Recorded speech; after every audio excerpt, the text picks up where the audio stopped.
या शुभ्रवस्त्रामृता या वीणावरदंड पंडित करा या श्वेत पद्मासना या ब्रह्माच्युत शंकर प्रभृतिभिर देवै सदा वंदिता सामां पातु सरस्वती भगवती निःशेषजाड्यापहा महायोगपीठे तटे भीमरथ्यां वरं पुण्डरीकाय दातुं मुनीन्द्रैः समागत्य तिष्ठन्तमानन्दकन्दं परब्रह्मलिङ्गं भजे पाण्डुरङ्गं पाण्डुरङ्गाकरू प्रथमागमन पाण्डुरङ्गाकरू प्रथमागमन पाण्डुरङ्गाकरू प्रथमागमन पाण्डुरङ्गाकरू प्रथमागमन पाण्डुरङ्गाकरू प्रथमागमन पाण्डुरङ्गाकरू प्रथमागमन पाण्डुरङ्गाकरू प्रथमागमन पाण्डुरङ्गाकरू प्रथमागमन दुसरे चरण संताचिया दुसरे चरण संताचिया त्यांच्या कृपादाने गतीचा विस्तारू त्यांच्या कृपादाने गतीचा विस्तारू दुसरे चरण संताचिया दुसरे चरण संताचिया त्यांच्या कृपादाने गतीचा विस्तारू त्यांच्या कृपादाने गतीचा विस्तारू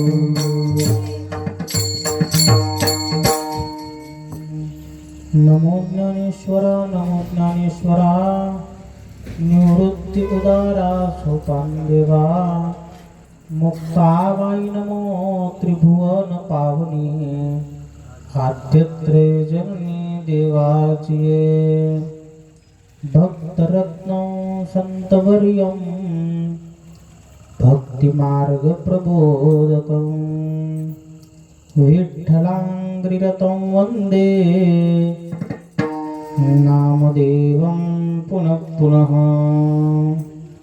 जनी को जनी जग कहे नामदेव के दासी कबीरा वंदायु कहे तू सब संतन की काशी तू है सब संतन की काशी अधिष्ठान जेथे प्रतिष्ठान देखा तिथे जन्मला तो गुणातीत एका तयाचे निनामे चुके जन्म व्यथा नमस्कार माझा सद्गुरु एकनाथा नमो सद्गुरु तुकया ज्ञानदीपा नमो सद्गुरु सच्चिदानंद रूपा नमो सद्गुरु भक्त कल्याण मूर्ती नमो सद्गुरु भास्करा पूर्ण कीर्ती पुंडलिक वरदा हरी विठ्ठल श्री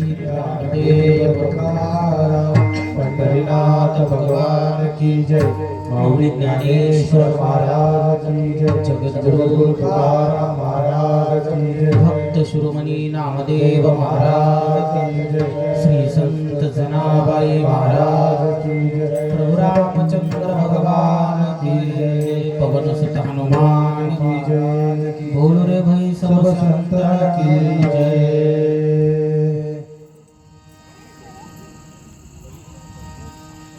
प्रस्तुत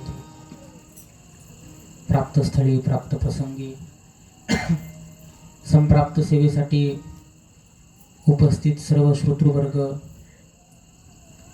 उपस्थित सर्व गायनाचार्य टाळकरी मृदंगवादक या कथेला सर्व साथ संगीत करणारे श्रवण करणारे या सर्व भाविकांच्या चरणी विनम्र भावाने प्रणाम करून आजच्या या कथेतील दुसऱ्या दिवसाला आपण आज प्रारंभ करत आहोत। भक्त शिरोमणी नामदेव महाराज, श्री संत जनाबाई महाराज यांच्या जीवनचरित्राचं दर्शन कालपासून आपण करत आहोत.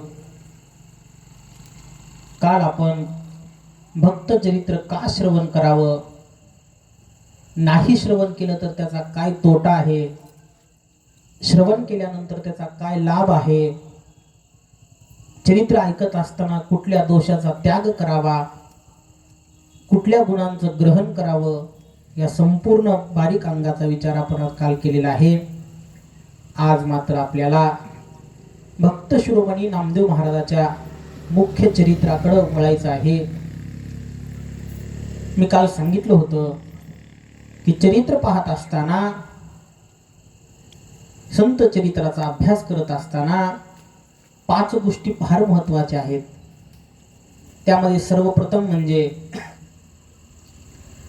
ज्या भक्ताचं चरित्र आपल्याला पाहायचंय त्या भक्ताचा जन्म, त्या भक्ताचा अवतार कोणत्या कुळामध्ये झाला, त्या कुळाचा इतिहास पाहणं फार महत्त्वाचं आहे. एक,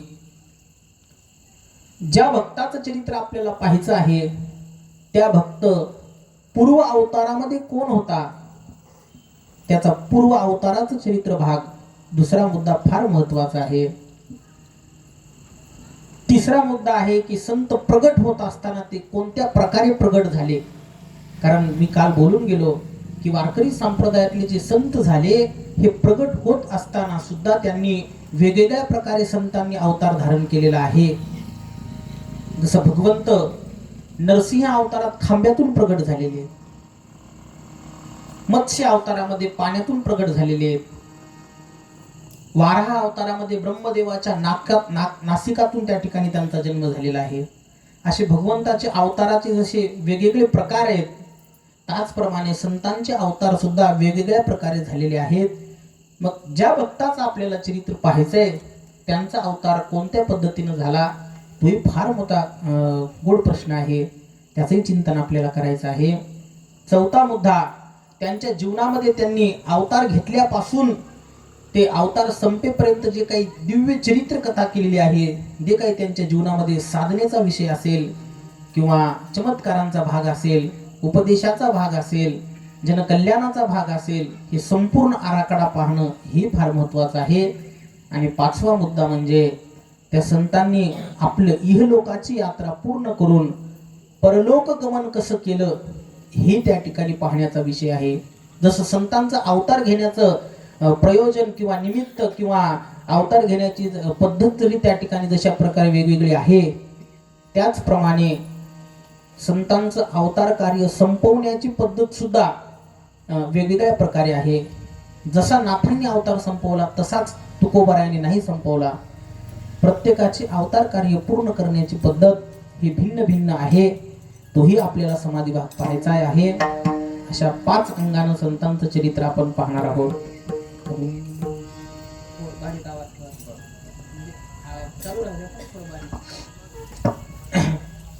अशा पद्धतीने या संतांचा चरित्र भाग पाहत असताना पहिला मुद्दा आपल्याला पाहायचा आहे ते म्हणजे ज्या कुळामध्ये संत अवताराला आले त्या कुळाचा इतिहास आपल्याला पाहायचा आहे.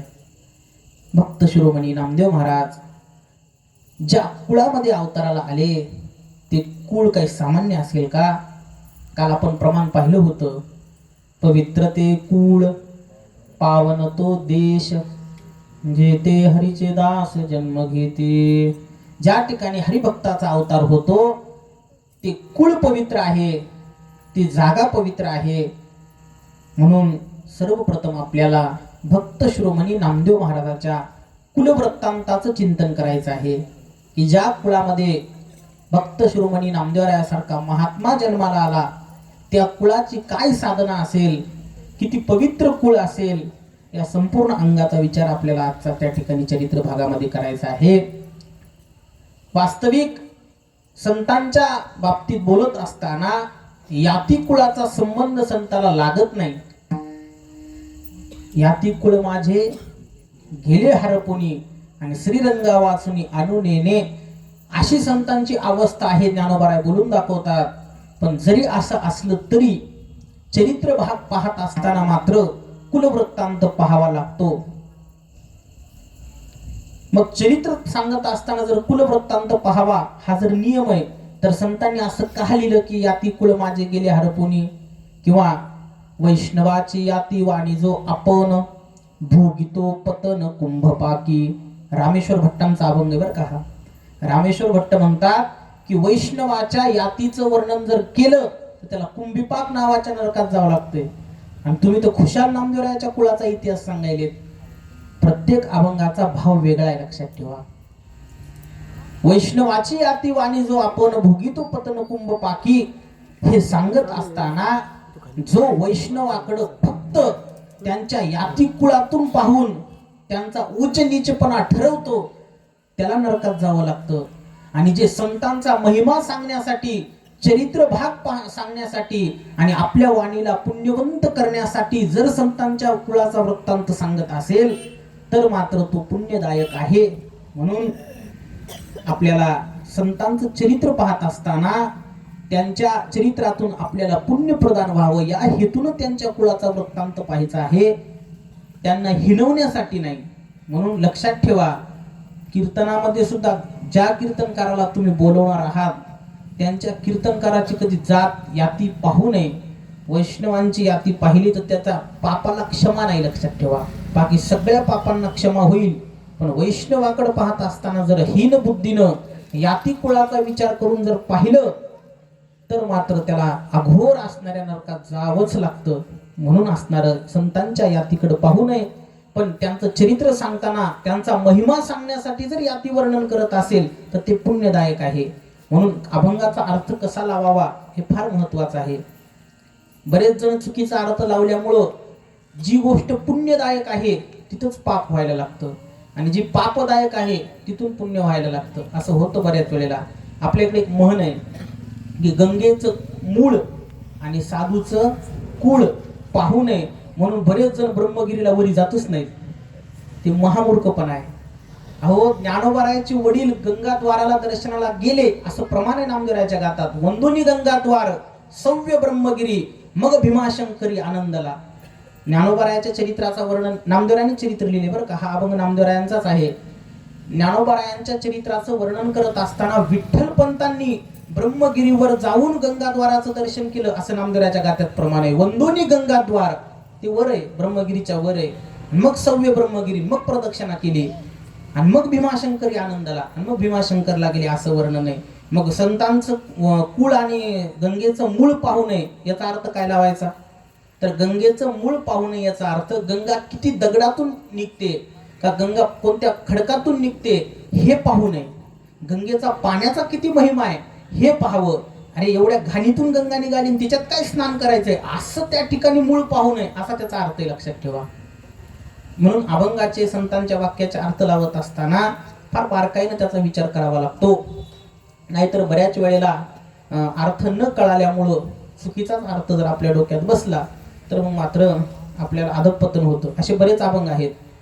एक अभंग आहे तुकोबारायांचा प्रसिद्ध अभंग आहे, लटिके वचन नाही देही उदासीन येथे उपकारासाठी आले घरजा वैकुंठी. आता हे अभंग म्हणत असताना, चाल म्हणत असताना आपण बरोबर जसं त्या ठिकाणी उभे पूर्वपद असेल उत्तरपद असेल जसं लिहिले तसं म्हणतो, पण अर्थ लावताना जर तसा लावला तर आपल्याला नरकात जावं लागेल. कारण त्या तिसऱ्या चरणातलं जर पूर्वार्ध पाहिला तर तिसऱ्या चरणाचा पूर्वार्ध आहे लटिके वचन आणि उत्तरार्ध आहे नाही देही उदासीन. आणि जर बरोबर तशाला तसंच वाक्यरचना घेतली तर संतांचं महिमा सांगितलाय. मग संत कसे असतात? लटिके वचन खोटं बोलणारे, नाही देही उदासीन ते देहावर उदास नसतात. मग भक्त आईशे जाना जी उदास, कसा अर्थ लावायचा? तर याचा अर्थ लावत असताना लटिके वचन नाही, पुढचा नाही इकडे घ्यायचा, आणि देही उदासीन ते देहावर उदास असतात असा अर्थ लावावा लागतोय. म्हणून अर्थ पाहत असताना मात्र व्याकरण दृष्टीनं मोठं गांभीर्यानं संत चरित्राचा अभ्यास करावा लागतो. त्याच वेळेला ही सगळी उकल व्हायला लागते. म्हणून नामदेवरायाच्या कुळाचा वृत्तांत आपल्याला पाहायचा आहे ना, तर मग त्यांचा महिमा सांगण्यासाठी आपल्याला पाहायचा आहे, ना की त्यांच्या त्या ठिकाणी याती कुळाचा संबंध आपल्याला त्यांच्या अधिकाराशी जोडायचा आहे. म्हणून आपण कुलवृत्तांत पाहणार आहोत. भक्त शिरोमणी नामदेवरायांचा कुळ वृत्तांत सांगत असताना त्यांनी स्वतःच असं सांगितलेलं आहे, शिंपियाचे कुळी जन्म मज झाला परी हेतू गुंतला सदाशिवी. नामदेवराय म्हणतात की शिंप्याच्या कुळामध्ये मी अवताराला आलो. आता हे शिंपी समाजाची उत्पत्ती कशी झाली याचा संबंध गत अवताराशी लक्षात ठेवा. परशुरामाचा ज्यावेळेस अवतार मृत्यू लोकामध्ये होता त्या परशुरामाच्या अवताराच्या वेळेस या शिंपी समाजाची उत्पत्ती झाली असं चरित्रभाग पुराणामध्ये आलेलं आहे.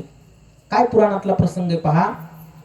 आज मी सांगितलं तुम्हाला की अति बारकाईनं आपण नामदेवरायाचं चरित्र पाहणार आहोत. एकही आपल्याला चरित्रातला भाग सोडायचा नाही. नामदेवरायाचा जन्म हा शिंप्याच्या कुळामध्ये झालेला असल्यामुळं हे शिंपी कुळ कसं जन्माला आलं किंवा शिंपी हा कुळाचा उत्पत्तीचा भाग कसा झाला हे आपल्याला आज पाहायचंय. भगवान विष्णूंचा ज्यावेळेस परशुराम अवतार झाला त्या परशुराम अवताराच्या वेळेस सहस्त्र अर्जुन नावाचा एक क्षत्रिय होता की त्या सहस्त्र अर्जुनानं अतिशय आपल्या सामर्थ्यानं या मृत्यू लोकात त्राही पसरलेली होती. आणि परशुरामांचे वडील असणारे जमदग्नी ऋषी यांचा वधही त्या सहस्त्र अर्जुनानं केला. मी शिंपी कुळाची उत्पत्ती सांगतो याच्यासाठी मी पुराणात गेलो बरं का, लक्ष देऊन ऐका.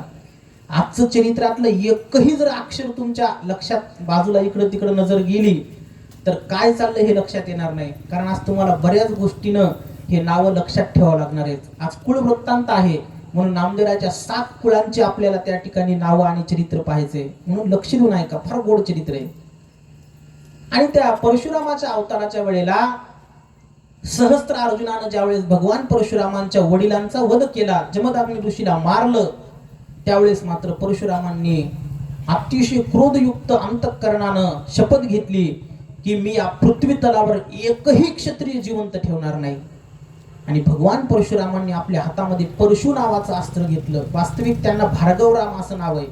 भृगुवंशात त्यांचा जन्म झाला म्हणून त्यांना भार्गवराम म्हणतात. पण हातात शस्त्र धारण केलं, त्या शस्त्राचं नाव आहे परशु. आणि त्या परशु शस्त्रांनी त्यांनी 21 वेळेला, एकदा नाही, दोनदा नाही, तीनदा नाही, तर 21 वेळेला त्यांनी या पृथ्वी तलावरच्या सर्व दुष्ट क्षत्रियांचा नाश केला. आणि म्हणून त्यांना परशुराम हे त्या ठिकाणी नाव प्राप्त झालेलं आहे.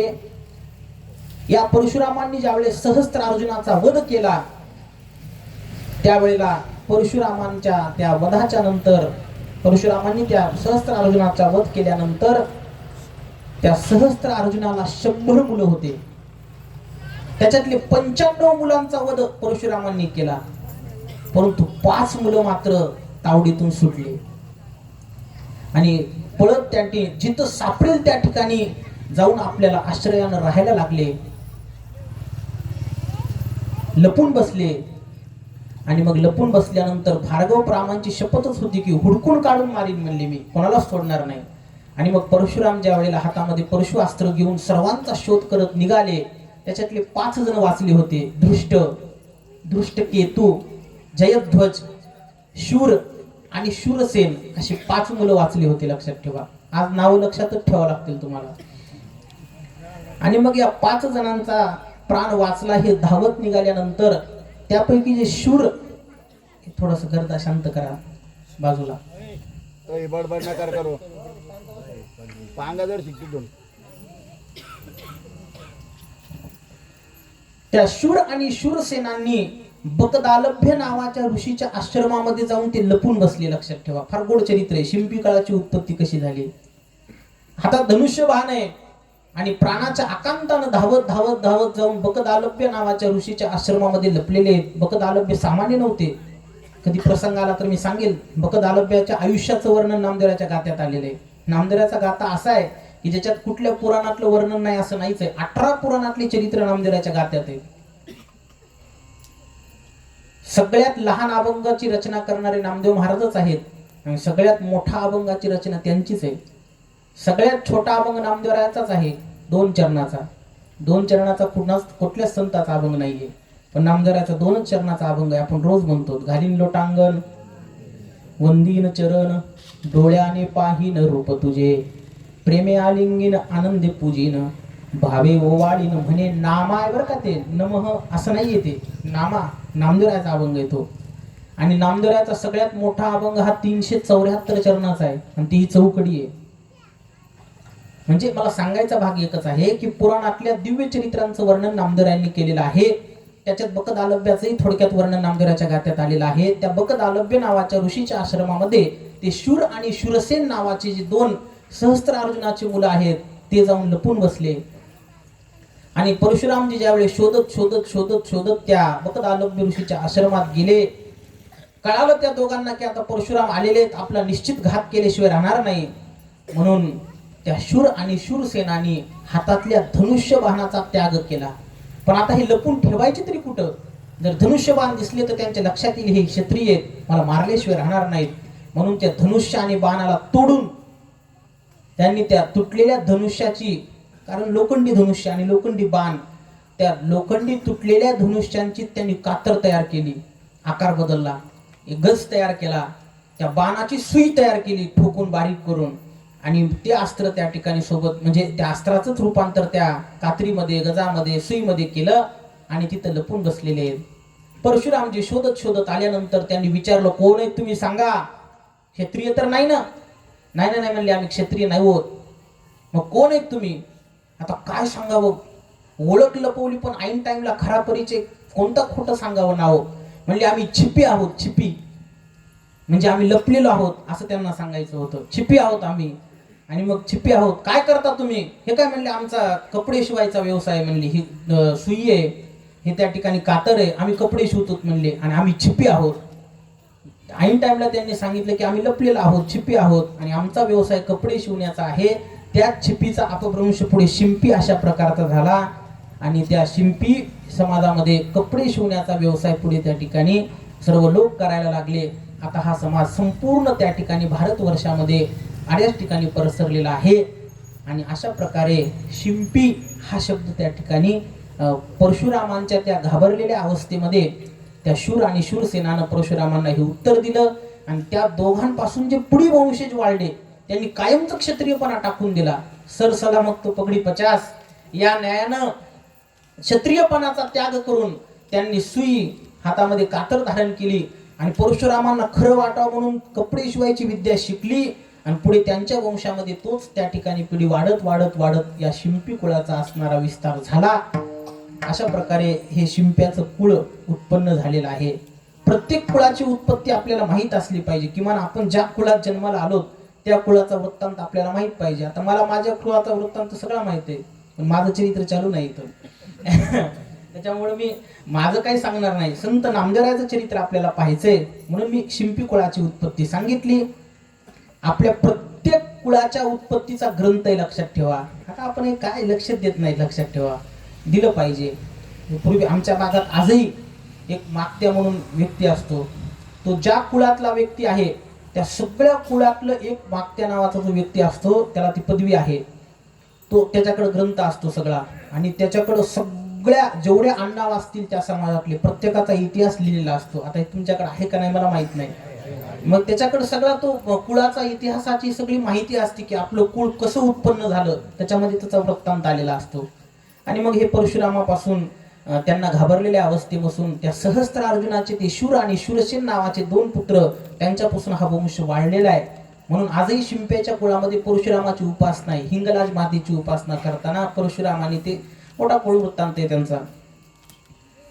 आणि या कुळामध्येच कलियुगामध्ये साधारणतः इसवी सन 900 ते 1000चा काळ असावा, कारण नामदेवरायांचा काळ पुढे येणार आहे. म्हणून इसवी सनाचा 900-1000चा अंदाजे काळ असावा. आणि त्या काळामध्ये यदुशेठ नावाचे महान भगवत भक्त हिंगोली जिल्ह्यातल्या नरसी या गावामध्ये त्याचा अवतार झाला. ठीक आहे, आमचे महाराज हिंगोलीचे ते बरं का. योगायोग आहे. आज भक्त शिरोमणी नामदेवरायाच्या चरित्र कथेला त्यांची उपस्थिती आहे. त्यांच्या रूपाने आज नामदेवरायच आपल्या रूपात आलेले आहेत, हे की नाही? कारण नामदेवरायचा अवतार तिथंच झाला आणि मी जनाबाईच्या गावचा आहे. त्याच्यामुळं तुमच्या चरित्र कथेला खरंच संतांचा आशीर्वाद आहे. आणि आहेच, खरं सांगू, ज्या दिवशी तुम्ही मला पत्रिका पाठवली त्या दिवशीच ती पत्रिका मी सगळ्यात पहिल्यांदा संत शिरोमणी नामदेवरायाच्या 17वे वंशज आता जे उपस्थित आहेत त्यांना पाठवली बरं का. आणि त्या पत्रिकेची ती वाचन करून त्यांनी संत नामदेव आणि जनाबाईचा कृपा आशीर्वाद तुमच्या कथेला लाभो असा आशीर्वाद आपल्याला दिलेला आहे. माझ्या मोबाईलमध्ये त्यांचा कृपा आशीर्वाद आहे बरं का. त्यांनी मला हे, कारण नामदेवराच्या वंशजाचा कायम संबंध असतो, जनाबाईचे आम्ही सेवक असल्यामुळं आणि गुरुघराणं नामदेवरांचा आहे. ही पत्रिका मी सगळ्यात पहिले नामदेवराच्या वंशजाला पाठवली. त्यांनी कृपा आशीर्वाद दिला की गोड नामदेवरायांचं दिव्य चरित्र भाग तुमच्या मुखातून निघावा, सर्व समाजापर्यंत भक्त शिरोमणी नामदेवराय जनाबाईचं चरित्र पोहोचावं असा आशीर्वाद त्यांनी दिलेला आहे. त्याच्यामुळे जेवढं बोलायलो हे संत नामदेवरायाचा कृपा आशीर्वाद आहे, माझं काही नाही. लक्षात ठेवा, भक्त शिरोमणी नामदेवरायाची ताकद आहे ती आणि त्यांच्याच वंशजाचा आशीर्वाद आहे. आणि नामदेवरायाचे वंशज म्हणजे आपल्यासाठी नामदेव महाराजच. का नामदेव महाराजच? याचं कारण असं आहे की नामदेवरायांनी समाधी घेत असताना भगवान पांडुरंग परमात्म्यानं त्यांच्या कुळाला एक आशीर्वाद दिलेला आहे. तो भाग सगळ्यात शेवटी समाधीच्या वेळेस आलेला आहे की तुमची वंशावळी पोसीन मी सत्य म्हणून कुरवाळीत पद्म करे. भगवान पांडुरंग परमात्म्याने त्यांच्या पूर्ण कुळाला आशीर्वाद दिलाय की तुमच्या कुळात चंद्र सूर्य असेपर्यंत जेवढे वंश निर्माण होईल त्या सर्वांना सांभाळण्याची जिम्मेदारी मी घेतो म्हणले. तुमची वंशावळी पोसीन मी सत्य म्हणून कुरवाळीत पद्म करे. लाडाई महाराजांचा अभंग येतो. नामदेवरायाची जी सून आहे लाडाई महाराज, त्या लाडाईंचा अभंग आहे. आता नामदेवराय जनाबाईचं चरित्र असल्यामुळे तुमच्या पाठातलं एकही प्रमाण येणार नाही. मला माहिती तुकोबारायाचे अभंग बरेच तुमचे पाठ आहेत, पण चरित्र नामदेवराय जनाबाईचं आहे. त्याच्यामुळे लाडाई, गोडाई, यसाई, साखराई, नारा, विटा, गोंदा, महादा, परिसा, भागवत, विसोबा, खेचर यांच्या अभंगाचा आपल्याला दाखला जास्त येणार आहे आणि ते तुम्हाला पाठ नाहीत. आणि सगळे अभंग प्रमाणावर म्हणायचे म्हणलं तर आपल्याला वेळही पुरणार नाही. म्हणून थोडक्यात काही प्रमाणावर घेऊ, काही सरळ सांगू. असो, म्हणून नामदेवरायाचा कुळ आशीर्वाद आपल्याला आहेच.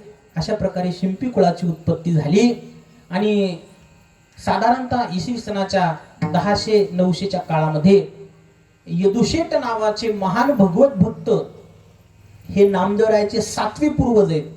तर ऐका लक्ष देऊन, फार मोठं चरित्र कथा आहे. नामदेवरायाच्या पूर्वीच्या 7व्या पिढीमध्ये यदुशेट नावाचे महान भगवत भक्त अवताराला आले आणि यदुशेटांचा नियम होता, आषाढी कार्तिकी पंढरीची वारी, आषाढी आणि कार्तिकीला अखंड पंढरपूरची वारी करायची. बरेच लोक म्हणतात की आषाढी आणि कार्तिकीची वारी ज्ञानोबारायानं सुरू केली. चुकीचं आहे ते. ज्ञानोबारायांनी वारी केली हे बरोबर आहे, पण ज्ञानोबारायानं सुरू केली म्हणणं चुकीचं आहे. का? याचं कारण असं आहे की ज्ञानोबारायाच्या वडिलांनी अखंड पंढरपूरची वारी केली हे सांगत असताना नामदेवरायाच्या गाथ्यात प्रमाण आहे की आषाढी कार्तिकी पंढरीची वारी विठ्ठल एकाएकी सुखरूप. विठ्ठल म्हणजे विठ्ठलपंत. मग विठ्ठलपंत आषाढी कार्तिकीची वारी करतात ज्ञानोबारायाचा जन्म होण्याच्या आधी, तर ज्ञानोबारायानं वारी सुरू केली असं कसं म्हणता येईल? अनादि वारी लक्षात ठेवा. रंबाधिक नाचती उभ्या जोडून हात आणि त्रिशूळ डमरू घेऊन आला गिरिजेचा कांत. भगवान शंकरापासूनची ही परंपरा आहे, लक्षात ठेवा. आदिनाथ गुरु सकळ सिद्धांचा मच्छिंद्र तयाचा मुख्य शिष्य, मच्छिंद्राने बोध गोरक्षासी केला, गोरक्ष वळला गहिनी प्रती. आणि पुढे गहिनी प्रसादी निवृत्ती जातार आणि मग ज्ञानदेवा सारथ उजविले. म्हणून वारी ज्ञानोबारायांनी सुरू केली नाही, वारी फार अनादी कालची आहे. कारण पांडुरंग परमात्माच अनादी आहे. युगे 28 विटेवरी उभा आहे का नाही, युगे 28 पासून तो उभा आहे. म्हणून वारी सुद्धा अनादी कालापासून चालूच आहे. फक्त याचा विस्तार ज्ञानोबारायांनी केला, लक्षात ठेवा. वारी सुरू नाही केली. पूर्वी ही वारी भरतच होती, फक्त वारीची जी संख्या आहे त्या संख्येत थोडासा भर पडला. अशा प्रकारचं त्या ठिकाणी यदुशेठ हिंगोली जिल्ह्यातील नरसी नावाचं जे गाव आहे त्या नरसी गावामध्ये महाराजांचा अवतार झाला. आणि त्या नरसी गावावरून आजही भक्त शिरोमणी नामदेवरायांचं गोड मंदिर त्या ठिकाणी सुंदर बांधण्यात आलेलं आहे. त्यांचे पूर्वज त्या ठिकाणी राहायचे. ते यदुशेठ पायीवारी नरसीवरून पंढरपूरची करायचे. आयुष्यभर निष्ठेनं वारी केली आणि मग निष्ठेनं वारी केल्याच्या नंतर शरीर थकलं, आयुष्य मर्यादा पूर्ण होण्यास वेळ आली आणि मग यदुशेठांनी आपल्या मुलाला ही सगळी जिम्मेदारी दिली.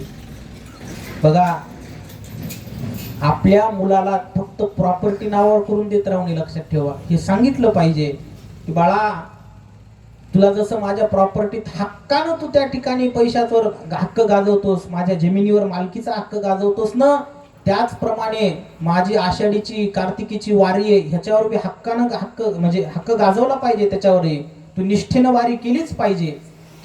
नाही केलीच पाहिजे. चकार लावला पाहिजे. च मध्ये फार ताकद असते है का नाही. आमचे गुरुवारी नेहमी उदाहरण सांगतात, हा चकार फार मोकार आहे म्हणले, ते बाकीच्या शब्दाला बेकार करीत असते. च मध्ये फार ताकद आहे. ते यशवंतराव चव्हाण होते की नाही, ते मुख्यमंत्री असताना त्यांना कोणीतरी प्रार्थना केली की महाराज साहेब आमच्या गावातलं हे काम झालंच पाहिजे म्हणले. ते म्हणले ते तुमचं काम झालं पाहिजे हे मलाही वाटतंय म्हणले, पण ते झालंच पाहिजे ते च मला कसतरी टोचल्यासारखा होतंय म्हणले, माझ्या छातीवर वजन आल्यासारखं होतंय. झालं पाहिजे म्हणा, झालंच पाहिजे म्हणले की मला दडपण आल्यासारखं होतंय.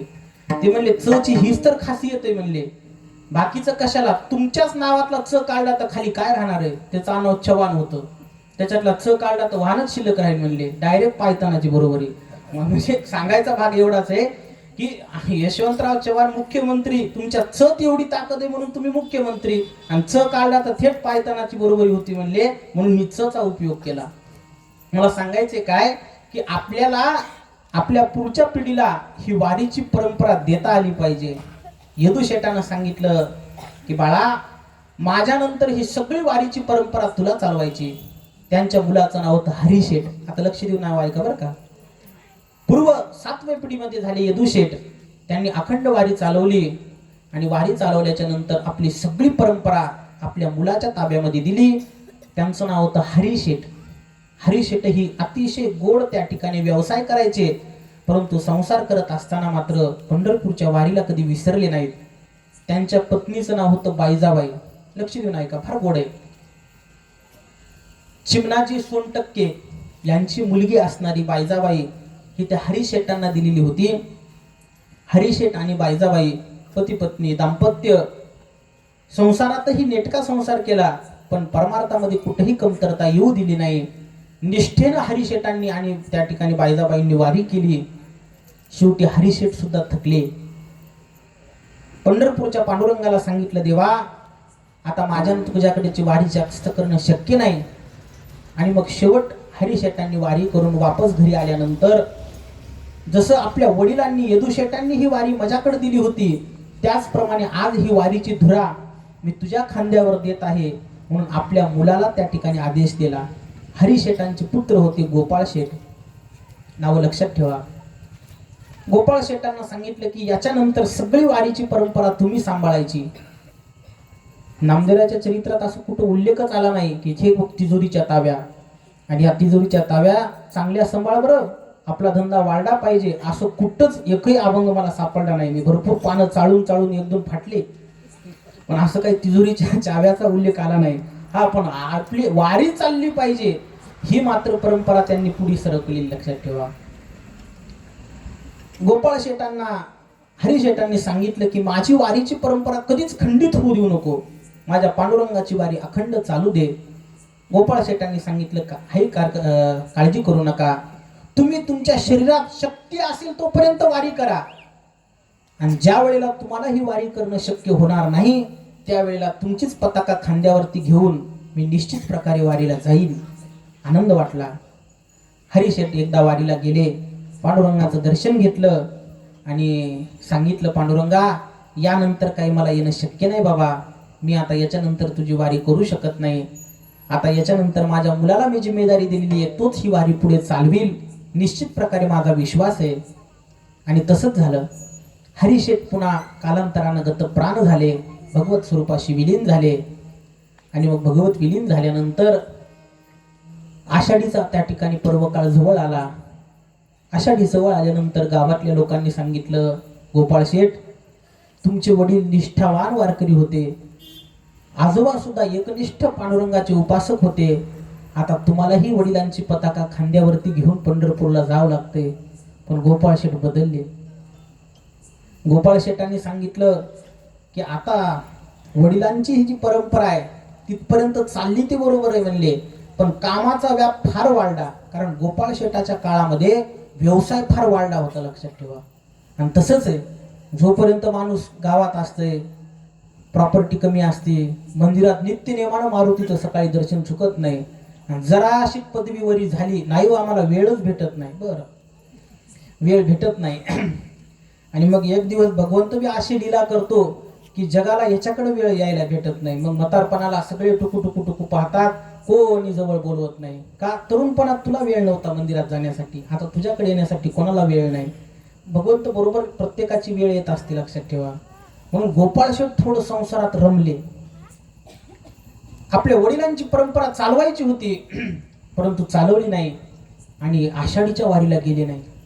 पांडुरंगाला चिंता वाटली की याच्या कुळामध्ये महान भगवत भक्त जन्माला घालायचा आहे मला, आणि महान भगवत भक्ताचा जन्म व्हायचा असेल तर अशा प्रकारची अशुभ क्रिया होणं शक्य नाही. अखंड वारीची परंपरा यांच्या कुळात चाललीच पाहिजे. भगवंताला थोडंसं वाईट वाटलं, पण आषाढीच्या वारीला काही गोपाळ शेठ गेले नाही. गोपाळ शेठांच्या पत्नीचं नाव आहे गंगूबाई. आणि मग आपल्या पत्नीसोबत संसारामध्ये जास्तच आसक्त झाल्यामुळं आषाढीची वारी चुकली. पुढे कार्तिकी आली, पण कार्तिकीच्याही वारीला ते काही गेले नाही. मग मात्र पांडुरंगाचा क्रोध अनावर झाला. एक वर्ष गेलं, दुसऱ्याही वर्षी तसंच, तिसऱ्याही वर्षी तसंच. मग मात्र पांडुरंगाचा क्रोध अनावर झाला आणि पांडुरंगानं विचार केला की आता मात्र यांना काहीतरी शिक्षा दिलीच पाहिजे, कारण यांच्या कुळात माझ्या भक्ताचा अवतार होणार आहे आणि भगवत भक्ताची जी परंपरा आहे ही अखंड वारीची परंपरा चालू असलीच पाहिजे. भगवंतानं अशी काही लीला दाखवली की 2च दिवसाच्या अंतरावर या गोपाळ शेठांची पत्नी आणि धाकटा मुलगा त्या ठिकाणी वारला. 2च दिवसात घरामध्ये त्या ठिकाणी 2 प्रेत यात्रा निघाल्या.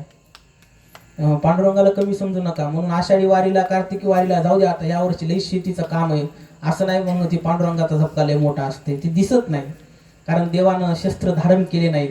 पण देवाचा झपका कसा बसल ते म्हणतात ना, भगवत देवाच्या काठीचा ज्यावेळेस पडत असते तेव्हा आवाज होत नाही म्हणले, फक्त ती लागत असते.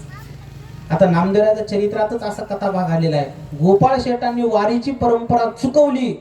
2च दिवसामध्ये त्या ठिकाणी भगवंतानं असा चमत्कार केला की पत्नीही गेली आणि 1-2 दिवस आडवी गेली की लगेच छोटा मुलगा रघु शेठ, 2 मुलं होते त्यांना.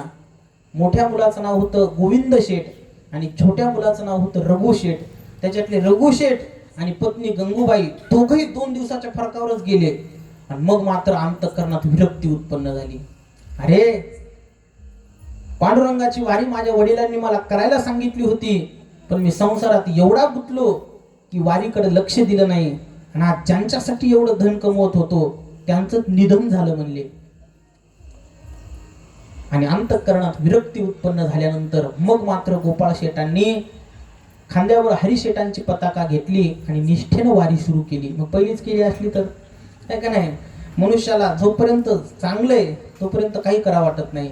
उन्मत्तपणा असतो, अंतःकरणामध्ये माज असतो एक प्रकारचा, त्यालाच मद असं म्हणतात. परंतु भगवंताच्या भक्तीला जर विस्मरण झालं तर काही दिवस सुखाचे जातील, पण अनंत काळाचं दुःख पदरात पडल्याशिवाय राहत नाही. आणि काही निष्ठावान वारकऱ्याला तात्पुरता त्रास होईल, समाज नाव ठेवेल, तात्पुरतं त्याची उपासमारही वेळ येईल, परंतु अंतकाळ मात्र त्याचा गोड आहे, लक्षात ठेवा. अंतकाळ त्याचा सुखी होतो. आणि मी कालच सांगितलं की हे चरित्र आपल्याला ऐकायचंय, याच्यातून तुम्हाला संसारातली एकही गोष्ट प्राप्त होणार नाही, इच्छा सुद्धा धरू नका. मग कशासाठी नामदेव यांचं चरित्र ऐकायचंय? काल मी सांगितलं की यादसाठी केला होता अट्टहास, शेवटचा दिवस गोड व्हावा. नामदेवरायाच्या चरित्राचं आपल्याला जे गाणं करायचंय, जनाबाईंचं चरित्र जे पाहायचंय, ते आपला शेवट सुखी करण्यासाठी 24 तास नामदेवरायाच्या जनाबाईच्या सोबत भगवंत राहायचे. त्याच्यातला 1 अंश तरी आमच्यावर कृपा प्राप्त व्हावी आणि आम्हालाही कधीतरी दर्शन भगवंताचं व्हावं, हाच शुद्ध हेतू ठेवून नामदेवरायाचं जनाबाईचं चरित्र कथा आपल्याला पाहायची आहे. गोपाळ शेठांची वारी चुकली, परंतु गंगूबाई आणि रघु शेठ अशा प्रकारे 2 दिवसाच्या अंतरावरती गेल्यानंतर मात्र परत त्यांनी वारी सुरू केली. याच्यावर त्यांचा मोठा मुलगा सावध झाला. त्यांनी मात्र परंपरा आपल्या वडिलांची लवकर आपल्या वडील असताना जिम्मेदारी आपल्यावरती घेतली आणि त्या जे मोठे चिरंजीव होते गोविंद शेठ यांनी मात्र वडील असतानापासूनच वारी सुरू केली. वडील असतानाच सुरू केली पाहिजे, वडिलांसोबतच वारीला गेलं पाहिजे, आहे का नाही. तेव्हा ते मुलाला संस्कार लागतील. नाही पोराची शाळा चालू आहे, लेकरू 10वीला असल्यावर तर लोक घरावर बोर्ड लावायचा ठेवायलेत. आता आमचं लेकरू 10वीला आहे, कृपया पाहुणे मंडळीनं येऊन त्रास देऊ नये. म्हणजे 10वीला म्हणजे काय मुख्यमंत्र्याच्या वरी झालं का? आहे की नाही? आहे, तोही भाग आहे, शिक्षणाचा भाग आहेच, पण परंपरा लक्षात ठेवा, लक्षात ठेवा. ही जी परंपरा आपली चालणारी आहे ना, ही आपल्या कुळाला तारक आहे, लक्षात ठेवा. कारण जये कुळी नाही एकही वैष्णव, त्याचा पुढे भव नदी तापा, तुकोबारायांचा अभंग आहे. जयाची द्वारी तुळशी वृंदावन, नाही ते स्मशान गृह जाना. त्याच अभंगामध्ये हे चरण आलेलं आहे की जये कुळी नाही एकही वैष्णव, त्याचा पुढे भव नदी तापा. त्याच्या कुळात हरिभक्त जन्माला येत नाही, त्याच्या सगळ्या पूर्वजांची अधपतन व्हायला लागते. आणि ज्याच्या कुळात हरिभक्त जन्माला येतो, तुका म्हणे कोटी पुढे ते पुनीत, भावे गाता गीत विठोबाचे. दोन्ही प्रमाण आहेत आपल्या गाथ्यामध्ये लिहिले. म्हणून हरिभक्त जन्माला आला पाहिजे. मुलाला शालेय शिक्षणासोबतच पारमार्थिक शिक्षण लहानपणापासूनच दिलं पाहिजे. तुम्ही शाळा शिकवताना त्याला कसं द्यायचं म्हणले पारमार्थिक शिक्षण? ते काय अवघड आहे का? मला सांगा, बालवाडीला लेकरू गेल्याच्या नंतर 1 2 अ आ इ ई असं जे शिकतो, मग ते अ आ इ शिकायला लागल्याच्या नंतर त्याला म्हणतात, बाळा हे वाच बरं काय लिहिलेलंय. मग ते वाचते, बबन पाटावर बसला, साखर भात हातावर घेतला, ते छान छान गोष्टी दिलेल्या असते ना असं. मग ते अ आ इ त्याला त्या पुस्तकात वाचायची. मग हरिपाठच द्या ना हातामध्ये, वाच, हरिमुखे म्हणा, हरिमुखे म्हणा, पुण्याची गणना कोण करी. हे मराठीचंच पुस्तक आहे ना. मग त्याला कुठलं तरी दुसरं पुस्तक वाचण्यापेक्षा हे द्या ना. त्याला नामदेवाचा गाथा हातात द्या, त्याला जनाबाईचा गाथा हातात द्या, तुकोबाऱ्याचा गाथा वाच बाळा, समचरण दृष्टी, विटेवरी साजिरी. त्याला अक्षरच ओळख करून द्यायची ना. मग अक्षर ओळख गाथ्याची याच्या पानानं होणारच नाही का? बबन छगन हेच वाचायचे त्याच्यात. हा, मी काय खोटं बोलू नाही. आता लहान लेकराचे काय पुस्तक आहे तुम्हाला माहिती आहे की नाही? म्हणून शिक्षणाला मी विरोध करत नाही, पण शिक्षण देत असताना ते फक्त डोस बदलायचा आहे, लक्षात ठेवा. आपल्याला डोस कसा द्यायचा ते लक्षात आलं पाहिजे. आणि म्हणून ही परंपरा आपली चालली तर बरोबर आहे. लोकांना बापाचं श्राद्ध लक्षात राहत नाही. हो, आम्हाला फोन लावित म्हणले, महाराज बापाची पुण्यतिथी कवा आहे? म्हणले, आहे बाबा, बाप जिवंत आहे आमचा. म्हणले, तुमच्या नाही, आमच्या बापाची पुण्यतिथी कवा आहे सांगा. म्हणजे तुमच्या बापाचे आम्हाला काय माहित नाही. 10व्याचं प्रवचन तुमचं होतं ना. म्हणजे 10व्याचं प्रवचन केलं म्हणून त्याच्या बापाची पुण्यतिथी आम्हीच लक्षात ठेवायची. धन्य माता पिता तयाची, काही खरं नाही, लक्षात ठेवा.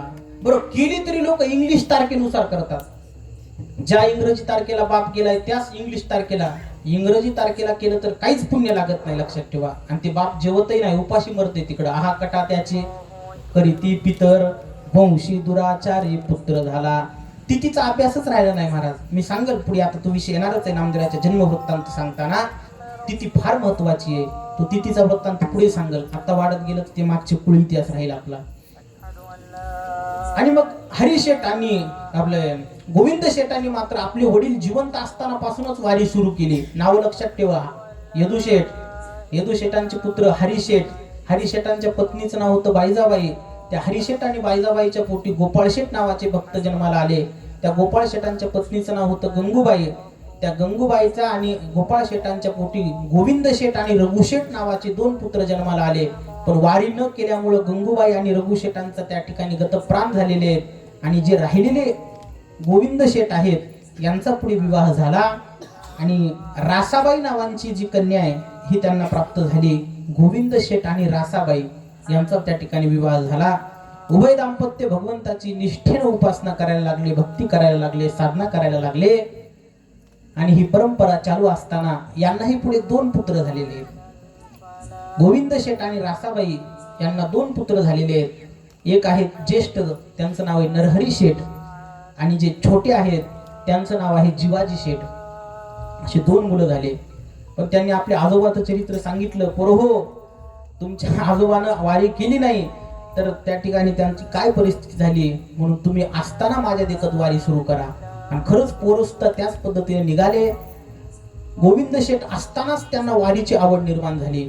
आणि हे 5ही जण, सगळेजण कुटुंब पुन्हा वारीला जायचं. ही जशी जशी नामदेवाचा कुळ वृत्तांत मी सांगतोय ना, ह्यांच्यातली भगवत भक्ती तीव्र होत गेली, लक्षात ठेवा. यदुशेठही वारी करायचे, हरिशेठ वारी करायचे. गोपाळ शेठांचा थोडा त्या ठिकाणी मधामध्ये कालावधी गेला, परंतु त्यांनी पुढे वारी सुरू केली.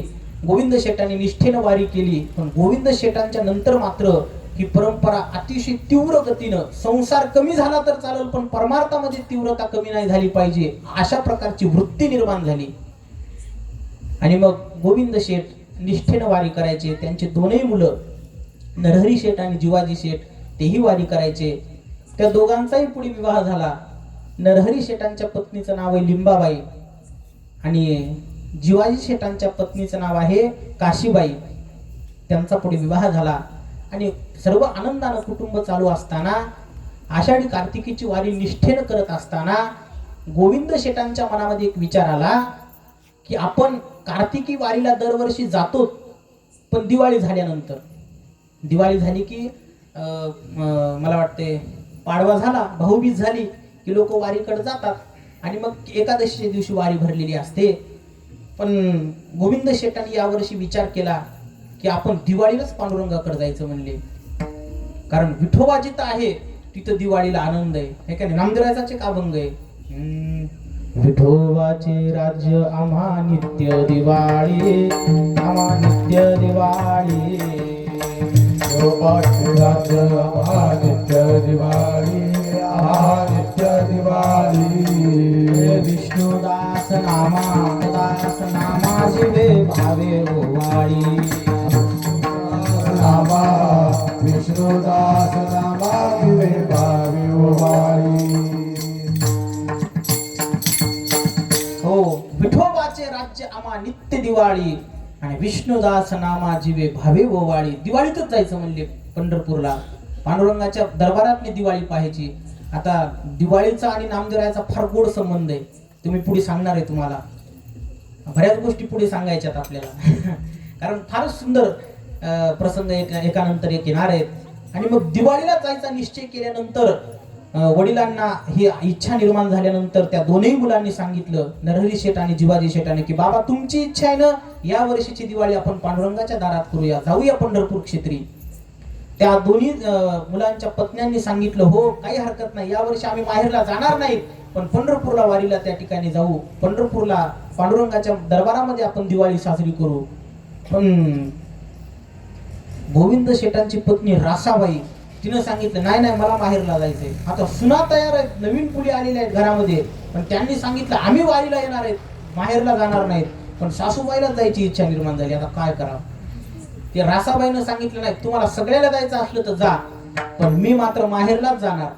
आता शेवटी काय करता, भक्त जरी असले तरी इथं काही ठिकाणी चालत नाही, म्हणजे संत चरित्राचा भाग आहे तो आणि मग रासाबाईंनी मात्र हट्ट केला की मी मात्र माहेरलाच जाणार नाही म्हणले पंढरपूरला. आणि मग रासाबाई माहेरला निघून गेली. पंढरपूर जवळच कुठंतरी माहेर असेल तिचं, माहेरला गेलेली आहे. आणि मग गोविंद शेठ आणि त्यांचे दोन मुलं नरहरी शेठ आणि जिवाजी शेठ आणि त्यांच्या पत्नी लिंबाबाई आणि काशीबाई हे 5 जण त्या ठिकाणी पंढरपूर क्षेत्रामध्ये दिवाळीच्या निमित्तानं गेले. आणि दिवाळीच्या निमित्तानं गेल्यानंतर पांडुरंगाच्या दरबारात मोठा गोड दिवाळीचा उत्सव साजरा झाला. पंढरपूरला खरंच दिवाळी पाहण्यासारखी आहे. आणि विशेष करून महिला मंडळ जरा पंढरपूरला ज्यावेळेस दिवाळीला जातं ना, महिलांची गर्दी जास्त असते. का? त्याचं कारण असं आहे की रुक्मिणी मातेला दिवाळीच्या वेळेस आणि नवरात्रामध्ये जितके दागिने आहेत तेवढे सगळे घालतात. ते देवाच्या दर्शनाला जातच नाहीत बाया, दागिने पाहायचे असतात रुक्मिणी मातेचे. कारण रुक्मिणी मातेचे काही साधे दागिने नाहीत, त्या काळच्या ओरिजिनल त्या ठिकाणी शुद्ध सोन्याचे, ज्याच्यात भेसळ नाहीये, असे शुद्ध कांचन त्या ठिकाणी वापरून रुक्मिणी मातेचे पांडुरंगाचे दागिने तयार केलेले आहेत. आणि मग ते दागिने सगळेच्या सगळे अलंकार, अगदी डोक्यापासून ते पायाच्या नखापर्यंत जितके काही आभूषण स्त्रीला असतात ते सगळे रुक्मिणी मातेला घालतात. मग ते दाटी असती पाहायची, रुक्मिणीला नाही बरं, ते दागिने पाहायचे असतात. आणि मग ते दिवाळीचा मोठा थाटामाटाचा सण, सगळे 5ही जण पंढरपूर क्षेत्रामध्ये गेले. रासाबाई मात्र आपल्या माहेरला निघून गेली. आणि काहीच दिवसात तिला माहेरामध्ये आजार निर्माण झाला. आजारी पडल्यानंतर तिचा प्राण त्याच ठिकाणी माहेरात निघून गेला. पंढरपूरची वारी बुडविली की आतापर्यंत नामदेवाच्या कुळातली 3 जण गेले. पहा आता कसं करायचं ते तुम्हीच पहा. आता जे कधीतरी बुडिल्यानंतर तर 3, आता चरित्रात तरी 3 प्रकार आलेले आहेत, लक्षात ठेवा. हरिशेठांनी वारी चालवली पण गोपाळ शेठांनी वारी चालवली नाही, म्हणून त्यांची पत्नी गंगूबाई आणि त्या ठिकाणी छोटा मुलगा रघुशेठ वारले. आणि त्या रासाबाईंनी पंढरपूरला दिवाळीला नको म्हणून माहेरला गेली, बाकीचे सगळे पंढरपूरला गेले, माहेरातून आलीच नाही पुन्हा. चरित्र भागात वर्णन आहे. रासाबाईचं त्याच ठिकाणी कल्याण झालं. आणि मग हे ज्यावेळेस पंढरपूरहून गावी आले त्यावेळेला यांना कळालं की माझी पत्नी गेलेली आहे. काही व्हॉट्सअप नव्हतं, काही त्यावेळेला मोबाईल नव्हते, पत्र लिहिण्याचा व्यवहार, आणि हे पंढरपूरला असल्यामुळं काही पत्रव्यवहार झाला नाही. आणि नंतर त्यांना कळालं की रासाबाई गेलेल्या आहेत. बरं झालं म्हणले, बाईल मेली मुक्त झाली, देवे माया सोडविली. पंढरपूरला चल म्हणलं तर माहेरला जा वाटलं, म्हणले जाय आता माहेरला. बरंच वाटलं त्यांना. आणि म्हणून मग अखंड वारीची परंपरा मात्र ही अखंड चालू असताना जे नरहरी शेठ नावाचे ज्येष्ठ पुत्र होते गोविंद शेठांचे, याच नरहरी शेठांच्या पोटी महान भगवत भक्त असणारे श्री दामू शेट्टींचा अवतार झाला. हे दामू शेट्टी म्हणजेच भक्त शिरोमणी नामदेवरायांचे वडील आहेत, लक्षात ठेवा. भक्त शिरोमणी नामदेवरायांच्या वडिलांचा जन्म अर्थात दामू शेट्टींचा अवतार हे नरहरी शेठांच्या पोटी झाला. हे लक्षात ठेवा. आता नाव यदुशेठ, यदुशेठांचे पुत्र हरिशेठ, हरिशेठांच्या पत्नीचं नाव आहे बायजाबाई, हरिशेठ आणि बायजाबाईंचा मुलगा गोपाळ शेठ, गोपाळ शेठांच्या पत्नीचं नाव आहे गंगूबाई, गोपाळ शेठ आणि गंगूबाई यांचा मुलगा गोविंद शेठ, गोविंद शेठांचा विवाह रासाबाई सोबत झाला, रासाबाई आणि गोविंद शेठ यांचा मुलगा नरहरी शेठ आणि जिवाजी शेठ, नरहरी शेठांच्या पत्नीचं नाव आहे लिंबाबाई, जिवाजी शेठांच्या पत्नीचं नाव आहे काशीबाई, आणि नरहरी शेठ आणि लिंबाबाई यांच्या पोटी दामू शेट्टीचा अवतार झाला. लक्षात राहिले ना? आणि कसं काय राहत नाहीत? चवाट्यावर बसल्यावर बरं ती त्या गावातली दिलेली पोरगी आहे का नाही, ती माझ्या मावस बहिणीच्या, चुलत बहिणीच्या, आती बहिणीची पोरगी, हे कसं लक्षात राहत? हा, म्हणजे मावस बहिणीच्या, आती बहिणीच्या, साथिक सगळं ते धापाच पारलं. ऐकणाऱ्याला सुधरत नाही नेमकं काय सांगायचं नेमकं भाग, हे इतकं लांबलं लक्षात राहते नातं. आणि ती पोरगी कोणाला दिली म्हणजे त्याचा चुलत भाऊ नाही का, त्या चुलत भावाच्या, मावस भावाच्या सावत्र भावाला ती पोरगी दिली. हे कसं लक्षात राहतं एवढं बारीक? एवढे तुम्ही मुरलेले शेंडीपासून ते पायाच्या नकापर्यंत संसारात हे सगळे नाव लक्षात राहतात.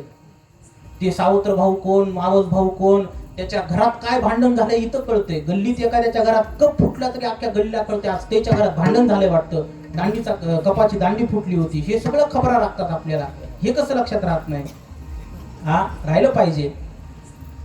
म्हणून विनोदाचा भाग सोडून द्या, कारण संतांचे चरित्र पाहत असताना त्यांच्या कुळवृत्तांताला फार किंमत आहे, लक्षात ठेवा. कारण एक भगवत भक्त जन्माला येण्यासाठी मागच्या 7 पिढ्याची पुण्य आहे. आणि तुम्ही कुठल्याही संतांचं चरित्र पहा, त्यांच्या सर्व कमीत कमी 7 पिढ्यापासून वारीची परंपरा अखंड चालूच आहे. हेच तुम्हाला त्यांच्या चरित्रात पाहता येईल. तुकोबाराच्या चरित्राचा अभ्यास केला तर लक्षात येईल. विश्वंभर बाबा, हरी आणि मुकुंदा, हरीचा पुत्र विठोबा, विठोबाचा पदाजी, पदातीचा शंकर, शंकरचे कान्हया, कान्हयाचे बोलोबा, बोलोबाचे पुढे तुकोबा, अशा 7 पिढ्याचा कुळाचा इतिहास आहे. ज्ञानोबारायाच्या कुळवृत्तांताचा अभ्यास केला तर लक्षात येईल. हरिहर पंत जावळे, त्या हरिहर पंतांचे पुत्र त्या ठिकाणी पुढे रामचंद्र पंत, रामचंद्रांचे पुत्र पुढे गोपाळ पंत, गोपाळ पंतांचे पुत्र भक्त त्र्यंबक पंत, मूळ पुरुष आदी, तयाची समाधी आपे गावी. त्र्यंबक पंतांच्या पोटी गोविंद पंतांचा जन्म झाला. गोविंद पंत आणि मीराबाईच्या पोटी पुढे विठ्ठल पंतांचा अवतार झाला. आणि विठ्ठल पंत आणि रुक्मिणी मातेच्या पोटी निवृत्ती ज्ञानदेव सोपान मुक्ताबाई जन्माला आले. 7 पिढ्याचा इतिहास आहे. संत नरहरी महाराजांचा विचार केला तर नरहरी महाराजांच्या कुळामध्ये रामचंद्र नावाचे सोनार व्यक्ती होऊन गेली. रामचंद्रांच्या पोटी कृष्णदासांचा अवतार झाला. कृष्णदासाच्या पोटी हरिप्रसाद जन्माला आले. हरिप्रसादाच्या पोटी मुकुंदराजांचा जन्म झाला. मुकुंदराजाच्या पोटी मुरारदेवाचा जन्म झाला. मुरारदेवांच्या पोटी अच्युत महाराजांचा जन्म झाला. अच्युत आणि अच्युतांची पत्नी होती सावित्रीबाई.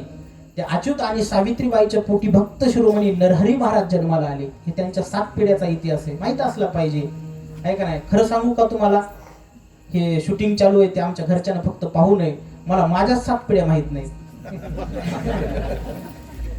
बरं, माझ्या माहित असून मला करायचंय काय? मी का सांगतो, आणि खरंच माहित नाहीत महाराज, मी चेष्टेनं नाही बोललो. मला 7 पिढ्याचे नाव माझ्या खरंच माहित नाहीत. माझ्या आजोबाच्या नंतर मला कोणाचेच नाव माहित नाहीत. पण संतांचे एवढे नाव मी का सांगतो याच कारण आहे. पुण्यवंत व्हावे घेता सज्जनांची नावे. सज्जनांचे नाव पाठ ह्याच्यासाठी करायचे की यांचा कुळवृत्तांत सांगताना माझ्या मुखात जे एवढे नाव गेले ना, याच्यातून माझं त्या ठिकाणी अफाट पुण्य वाढणार आहे, माझ्या पापाची निवृत्ती होणार आहे, म्हणून मी हे नाव पाठ केलेले आहे का नाही? आमच्या गीताराम महाराजाचे कमाल वाटते बरं का. ते यात्रा काढतात ना तीर्थयात्रेला, त्याला विचारलं ना महाराज कोण्या गावला तीर्थयात्रा जाणार आहे, ते मुख्य नाव सांगत नाहीत बरं का. मग ते सुरूच असते मैवाडगड, चित्तोडगड, पुष्कर, मला ते सुधरत नाही लवकर. बापरे 20-30 गावाचे नाव एकदाच. बरं ते पुण्यदायक आहे बरं का, कारण अयोध्या, मथुरा, माया, काशी, कांची, अवंतिका, पुरी, द्वारावती चैव सप्तैदा मोक्षदायिका. 7 पुऱ्यांना गेल्यानंतर मोक्ष प्राप्त होते, याच्यात काय नवलंय. पण यांचं रोज स्मरण केलं तरी पुण्य लागतंय. त्याच्या तोंडात नावं जे ते पाठच असतात त्याचे, ते काशी यात्रा, चित्रकूट, प्रयागराज, अमुक तमुक, 10-15 नावं तर ते सहज सांगत येतं, आहे का नाही. चांगलंय. आणि विचारित राहा तुम्ही त्याला कोण्या गावाला जायचंय, त्यानिमित्तानं त्याला तेवढी तरी जप होते, तुमच्याही कानावर पडते, आहे का नाही. तीर्थक्षेत्राचे नाव जरी ऐकले तरी पुण्य लागते, आहे का नाही. म्हणून पूर्वीच्या बायांचे नावं तीर्थक्षेत्रावर, नद्यांच्या नावावर अशी नावं राहायची, लक्षात ठेवा. आजही आमच्या गावात काय मथुराबाई, गयाबाई अशी नावं होते बायांच्या जुन्या. आता नवीन पोरीचे नावं काय ती तर सांगायला नको, आहे का नाही. बरेच नावं ठेवलेली असते, सुपला, उज्ज्वला, हे खताच्या गोण्याचे नाव आहेत म्हणला, आहे का नाही. ज्याच्या जीवनात जाईल त्याचं खतच झालं पाहिजे. असो, म्हणजे नावं ठेवत असताना पवित्र असले पाहिजे.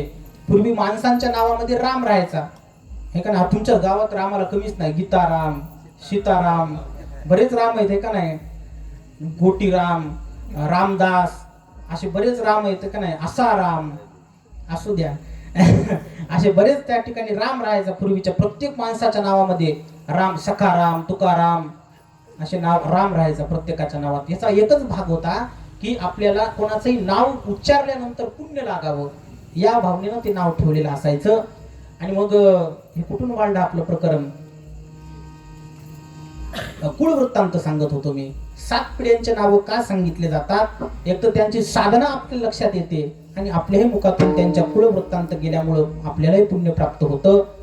नरहरी शेटांच्या पोटीच पुढे दामू शेटींचा अवतार झाला, आणि हे दामू शेटी म्हणजे महान भगवत भक्त असणारे, त्या ठिकाणी भगवंताची एकनिष्ठ उपासना करणारे आहेत. हे दामू शेटी कोणी सामान्य नाहीत, लक्षात ठेवा.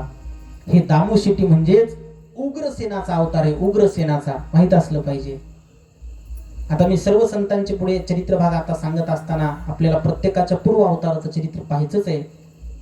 ह्या उग्रसेनाचा अवतार असणाऱ्या दामू शेटींचा त्या ठिकाणी जन्म नरहरी शेटांच्या पोटी झाला, आणि लहानपणापासूनच भगवंताची अति तीव्र ओढ या दामू शेटीच्या अंतःकरणामध्ये होती. अंतःकरणापासून भगवंताची सेवा करावी, त्याच्या पलीकडे त्यांना काही आवडत नव्हतं. वडिलांचा त्या ठिकाणी वडिलोपार्जित व्यवसाय होता म्हणून त्यांनी तो शिंप्याचा व्यवसाय पुढे चालवला, पण एकनिष्ठता मात्र भक्तीच्या ठिकाणी ठेवलेली आहे. आमचे गुरुवारी नेहमी सांगतात की मनुष्य काय करतोय, कुठल्या कुळात जन्माला आलेला आहे, आणि काय कुळाचा त्या ठिकाणी कर्म आहे, ते करत असताना कुठलं कर्म करतोय यालाही जास्त किंमत नाही, परंतु त्याच्या अंतःकरणामध्ये परमार्थाची किती ओढ आहे याच्यावरच त्याच्या त्या ठिकाणी चांगल्या आणि वाईटपणाचं लक्षण ठरत असतं. म्हणून तर आपल्या संप्रदायामध्ये एक संत असे होऊन गेले की ज्यांच्या परवापार कुळामध्ये इतका गलिच्छ व्यवसाय चालू होता, आणि त्यांच्या प्रारब्धानं त्यांना सुद्धा तो व्यवसाय करावा लागला, पण तरी देव प्राप्त करून घेतला. कुठले संत, रोज सकाळी ज्यांचं नाव घ्यावं लागतंय, सजन कसाया विकू लागे मांस, सजन कसाया विकू लागे मांस, सजन कसाया विकू लागे मांस, सजन कसाया विकू लागे मांस, आळ्या सावत्यास खुरपू लागे, आळ्या सावत्यास खुरपू लागे, आळ्या सावत्यास खुरपू लागे. एकेरी प्रमाण म्हणायचं असतं, म्हणत राहते, है की नाही. सजन कसाया विकू लागे मांस, माळ्या सावत्यास खुरपू लागे. आता कसायाचा व्यवसाय काही साधा आहे का, परंतु पूर्वापार चालत आलेला व्यवसाय, त्यांना जन्म झाला, पण पूर्वापार भक्त असल्यामुळं त्यांना त्या कुळात जरी जन्म झाला असला तरी भगवंताची प्राप्ती झाली, लक्षात ठेवा. आणि जनाबाईंनी सजन कसायाचं एका ठिकाणी असं वर्णन केलेलं आहे की सजन कसाई बाईतो कसाब वैष्णवतो शुद्ध एकनिष्ठ. आपण किती वाऱ्या केल्यावर आपल्याला ही पदवी प्राप्त होईल बरं, शुद्ध वैष्णव, एकनिष्ठ वैष्णव. पण जनाबाईंनी एका अभंगामध्ये सजन कसायाला शुद्ध वैष्णव म्हणून संबोधन केले. तुकोबारायांच्याच गात्यात त्यांचं वर्णन आहे असं नाही. मी म्हणलं तुम्हाला, आपण बाकी संतांच्या अभंग रचना पाहत नाहीत, म्हणून आपल्याला बऱ्याच गोष्टी ज्ञात होत नाहीत. जनाबाईंनी त्या सजन कसाईचं वर्णन करत असताना सांगितलं की सजन कसाई बाई तो कसाब. आश्चर्य करतात जनाबाई महाराज. पण वैष्णव तो शुद्ध एकनिष्ठ, तो एकनिष्ठ शुद्ध वैष्णव आहे. जगन्नाथपुरीचे संत आहेत बरं का हे. जगन्नाथपुरीला होते हे. आताच जाऊन आलो आम्ही जगन्नाथपुरीला. मला लक्षात नाही हे दाखवा म्हणायचं तिकडं कुठं दुकान, पण ते आता काय त्यांचं राहिलं नाही तसं. सजन कसायाचं सजन कसाई त्या जगन्नाथपुरीला होते. त्यानंतर आपले नरसिंह मेहता हे द्वारकेला आहेत बरं का. द्वारकेचं दर्शन झालं त्या गिरनार पर्वताच्या नंतर खाली आल्यानंतर ते नरसिंह मेहत्याचं गाव आहे. फार सुंदर त्या ठिकाणी आहे का नाही. असे हे भगवत भक्त काही परपरांतात जन्माला आले पण निष्ठा उपासना मात्र फार आहे. आणि मग अशा प्रकारे हे संतांचं जे काही कार्य आपल्या वाट्याला आलेलं आहे ते करत असताना भगवंताचं चिंतन मात्र अखंड चालू होतं. त्यांच्या व्यवसायामध्ये त्यांना शिंप्याच्या कुळात जन्म झाल्यामुळं तो व्यवसाय अखंड चालू होता. पण भगवंताचं चिंतन करत असताना हळूहळू वय वाढायला लागलं आणि वय वाढल्यानंतर त्यांचा विवाह करण्याचं नरहरी शेठांनी ठरवलं. आता यांचा विवाह ज्यांच्या पोटी होणार आहे ती सुद्धा कोणी सामान्य माऊली नाही, लक्षात ठेवा. कारण जिच्या पोटी ही रक्त जन्माला येणार आहे ती माता सुद्धा काही सामान्य असेल का. धन्य माता पिता तयाची ऐका नाही. धन्य माय व्याली सुकृताचे फळ, फळते निर्फळ हरिवीन. साठविला दाता त्रैलोक्याचा, त्रैलोक्याचा. साठविला दाता त्रैलोक्याचा, त्रैलोक्याचा. साठविला दाता त्रैलोक्याचा, त्रैलोक्याचा. साठविला दाता त्रैलोक्याचा. धन्य त्याची माता, धन्य त्याचा पिता. साठविला दाता त्रैलोक्याचा, साठविला दाता त्रैलोक्याचा. धन्य त्याची माता, धन्य त्याचा पिता. साठविला दाता त्रैलोक्याचा, साठविला दाता त्रैलोक्याचा.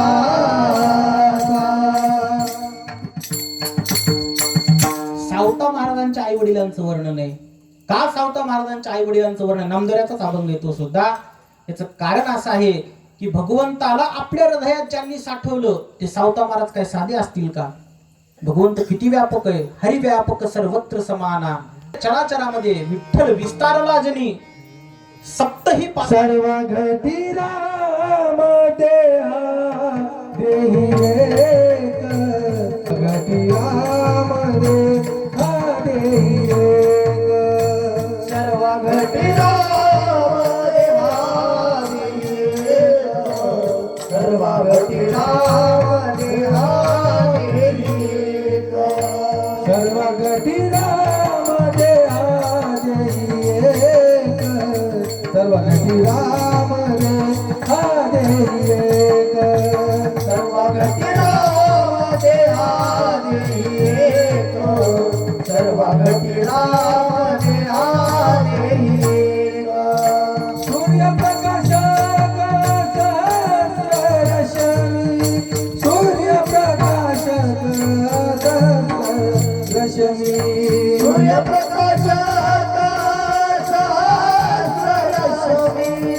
सूर्यप्रकाश सूर्यप्रकाश रश्मी. हरि मुखे वना, हरि मुखे वना. हरि मुखे वना, हरि मुखे वना. हरि मुखे वना, हरि मुखे वना. हरि मुखे वना, हरि मुखे वना. हरि मुखे वना, हरि मुखे वना. हरि मुखे वना, हरि मुखे वना. हरि मुखे वना, हरि मुखे वना. हरि मुखे वना, हरि मुखे वना.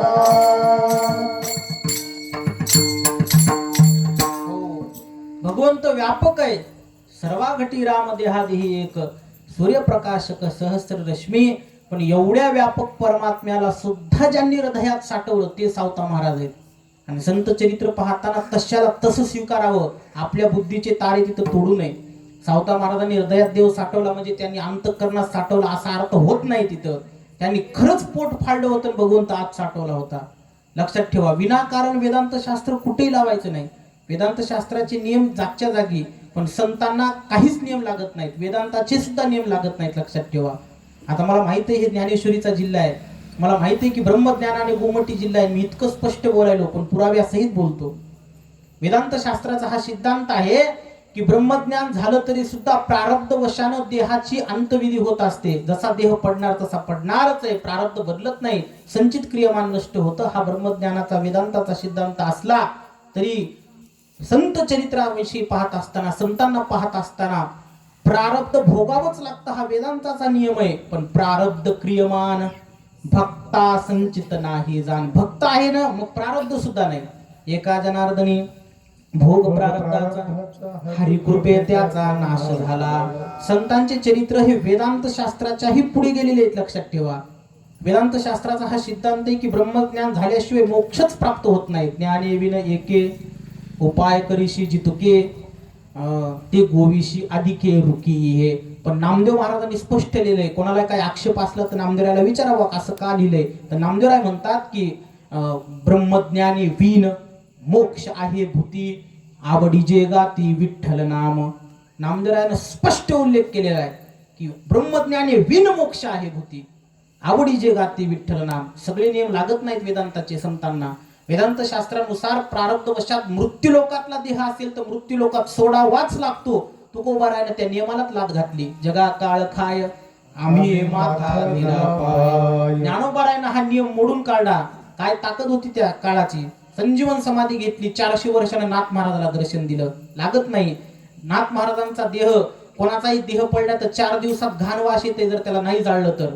पण नाथ महाराज पाण्यामध्ये मिठासारखं विरघळून गेले. हा देह नासिवंता मलमुद्राचा बांधा, वरी चर्म घातले रे, कुर्मी कीटकाचा सांधा, रवरव दुर्गंधी, अमंगचे का बांधा, स्वराचारिया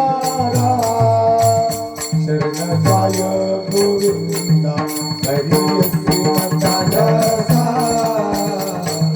सोदोरे बाबा, हरियसी मंदालसा, अहं सोदोरे बाबा.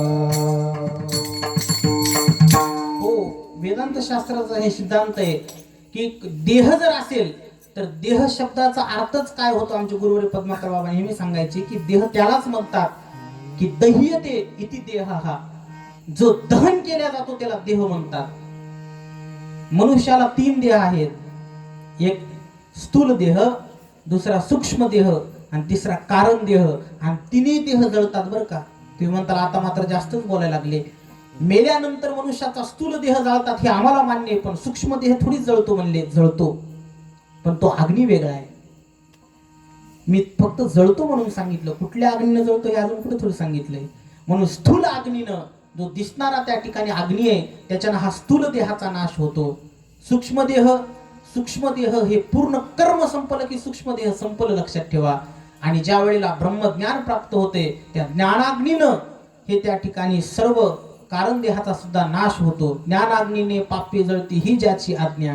ऐक नाही, ज्ञानाग्नी, ज्ञानाला अग्नी म्हटलेलं आहे गीतेमध्ये सुद्धा.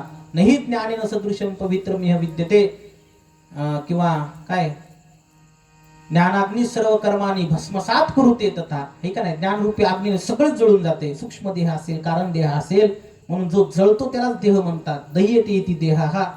परंतु संतांविषयी पाहत असताना मात्र देहालाच त्यांनी त्या ठिकाणी अलौकिक करून टाकलेला आहे. वास्तविक ब्रह्मज्ञानानं शरीरामध्ये बदल होत नाही, अंतःकरणात बदल होतो. निष्काम कर्म केलं तर अंतःकरणातला मनच नष्ट होतोय का, शरीरात काही बदल होतोय? निष्काम उपासना केली तर विक्षेप नावाचा दोष जातो, शरीरात काही बदल होतो का? पण संतांच्या बाबतीत तसं नाहीये. तुकोबाराय स्पष्ट म्हणतात, ब्रह्मरूप काया होतसे कीर्तनी, काय भाग्य तरी ऋणी देवा ऐसा. ब्रह्मभूत काया म्हटलेलं लक्षात ठेवा. काया शब्दाचा अर्थ शरीर असा होतोय. आणि करून दाखवलं तुकोबारायानं. हा देह नाशिवंत तुमच्या आमच्यासाठी, पण तुकोबारायाचा देह दिव्यच होता. तसं आरणला असणाऱ्या सावता महाराजांचा देह सुद्धा नाशिवंत नव्हता, लक्षात ठेवा. त्यांनी आपल्या विळ्यानं पोट फाडलं, रक्त, पू, मांस, हाड, मज्जा, तंतू, वीर्य काहीच नव्हतं त्यांच्या शरीरामध्ये.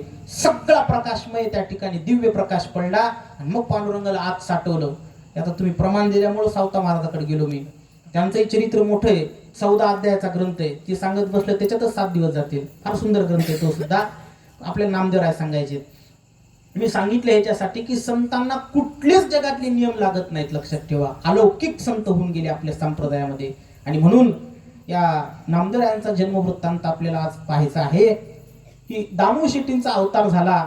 दामू शेट्टींचा विवाह आता ज्यांच्या पोटी अवतार होणार होता नामदेवरायांचा, त्या माता काही सामान्य असतील का? म्हणून दामू शेट्टींचा विवाह ज्यांच्या सोबत झाला त्या सुद्धा फार पवित्र होत्या आणि त्यांचं कुळ सुद्धा फार पवित्र होतं. आतापर्यंत मी जितके नावं सांगितले हे नामदेवरायाच्या वडील परंपरेतले सांगितले. आता आपल्याला नामदेवरायाच्या आईच्या कुळाचा वृत्तांत पाहायचा आहे का नाही? वडिलांचा पाहिला म्हणजे आईचा पाहायचा नसेल का? कारण आई सुद्धा तेवढी श्रेष्ठ आहे, लक्षात ठेवा. म्हणून आईचा सुद्धा त्या ठिकाणी आपल्याला कुलवृत्तांत पाहायचा आहे. नामदेवरायांनी त्यांच्या मातेच्या कुळाचा इतिहास दिलेला आहे. काळजी करू नका, थोडक्यात पाहतो इतिहास. नामदेवरायांनी फक्त 2 कुळापासूनच त्यांचा इतिहास दिलेला आहे. नामदेवराय म्हणतात, कल्याणीचा शिंपी हरिभक्त गोमा, त्याची कांता उमा नरहरी भजनी. नामदेवरायांनीच वर्णन केले त्यांच्या आईच्या आई वडिलांचं, म्हणजे यांच्या आजोबा आजींचं, आईकडच्या. नामदेवराय म्हणतात की कल्याणीचा शिंपी हरिभक्त गोमा. कल्याण प्रांतामध्ये, कल्याण म्हणजे मुंबई जवळचं नाही, मग हे जे कल्याण आहे हे बसव कल्याण कर्नाटकामध्ये येते, लक्षात ठेवा. कर्नाटक प्रांतातलं एक कल्याण आहे. सारख्या नावाचे बरेच गावं असतात. त्याचप्रमाणे हे कल्याण कर्नाटक प्रांतातलं, कर्नाटकातलंच का तर पुढे त्याचा विषय असा आलेला आहे की कल्याणीचा शिंपी हरिभक्त गोमा, त्याची कांता उमा नरहरी भजनी. त्यांच्या पत्नीचं नाव होतं उमाबाई आणि हे नरहरीचे भजन करणारे होते. नरहरी म्हणजे नरसिंह भगवान. हरी शब्दाचे अनेक अर्थ होतात. त्या हरी शब्दाचा एक अर्थ सिंह असा होतो आणि नर शब्दाचा अर्थ मनुष्य असा होतो. म्हणून नरहरी म्हणजे नरसिंह. आणि कर्नाटक प्रांतामध्ये बिदरला नरसिंहाचं मंदिर प्रसिद्ध आहे, लक्षात ठेवा. फार सुंदर मंदिर आहे. त्या देवाचं जायचं असेल दर्शनाला तर पाण्यातूनच जावं लागते. पाणीच असते सगळं तिथं. आणि इतकुसं गुडघ्या एवढं पाणी नाही. काही लहान लेकर असले तर खांद्यावर घ्यावं लागते, नाही तर नाका तोंडा सगळं मध्ये बुडतात. मनुष्याच्या चांगल्या उंचीच्या मनुष्याच्या गळ्यापर्यंत पाणी आहे. ते सगळ्या कपड्यासहित मंदिरात जावं लागते. असं नरसिंहाचं दिव्य जागृत ठिकाण आहे. आमचं कुळदैवतच नरसिंह आहे बरं का. नामदेवरायाच्या आईचं कुळदैवत सुद्धा तिकडचं नरसिंहच होतं. असे सगळे सूत्र जुळून आलेत आता. आणि म्हणून मला एवढी माहिती त्याच्यामुळेच आहे. बिदरला नरसिंह आपलं कुळदैवत आपल्याला माहित पाहिजे, लक्षात ठेवा. कुळीची हे कुलदेवी केली ठावी संतांनी, बरवे झाले शरण गेलो उगविलो संकटे. आता अजून कुळाचाराचा इतिहास सांगत बसत नाही मी. हे नरहरीचे उपासक होते, म्हणजे नरसिंह भगवंताचे उपासक होते. नरसिंह भगवान हे फार कृपाळू दैवत आहे. सगळ्या देवामध्ये सगळ्यात शीघ्र प्रसन्न होणारं दैवत म्हणजे नरसिंह भगवान. महादेवापेक्षाही पुढचं दैवत आहे, लक्षात ठेवा.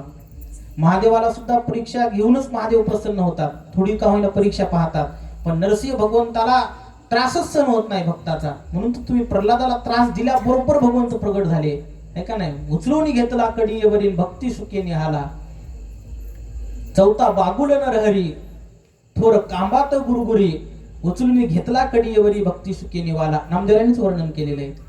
अशा प्रकारे भगवान नरसिंह अति कृपाळू दैवत आहेत, हे की नाही. त्यांची जर कृपा झाली तर मनुष्याला कुठलीही गोष्ट सहज प्राप्त होते. आणि ज्याला श्रीमद भागवत शिकायचंय ना, श्रीमद भागवत, त्याला जर नरसिंह भगवंताचा आशीर्वाद नसेल तर तो भागवतच शिकू शकत नाही. मी कशासाठी सांगतो हे वाढत जाईन आता, पण सांगतो माहित असावं आपल्याला. आणि नरसिंह भगवंताचं स्मरण केल्याशिवाय भागवत कथेला प्रारंभ सुद्धा करू नये. का करू नये? आता या मला वाटते 3 तारखेला 2 किंवा 3 तारखेला चैत्रवद्य द्वितीयाला श्रीधर स्वामींची पुण्यतिथी आहे. तर 2 श्रीधर स्वामी होऊन गेले.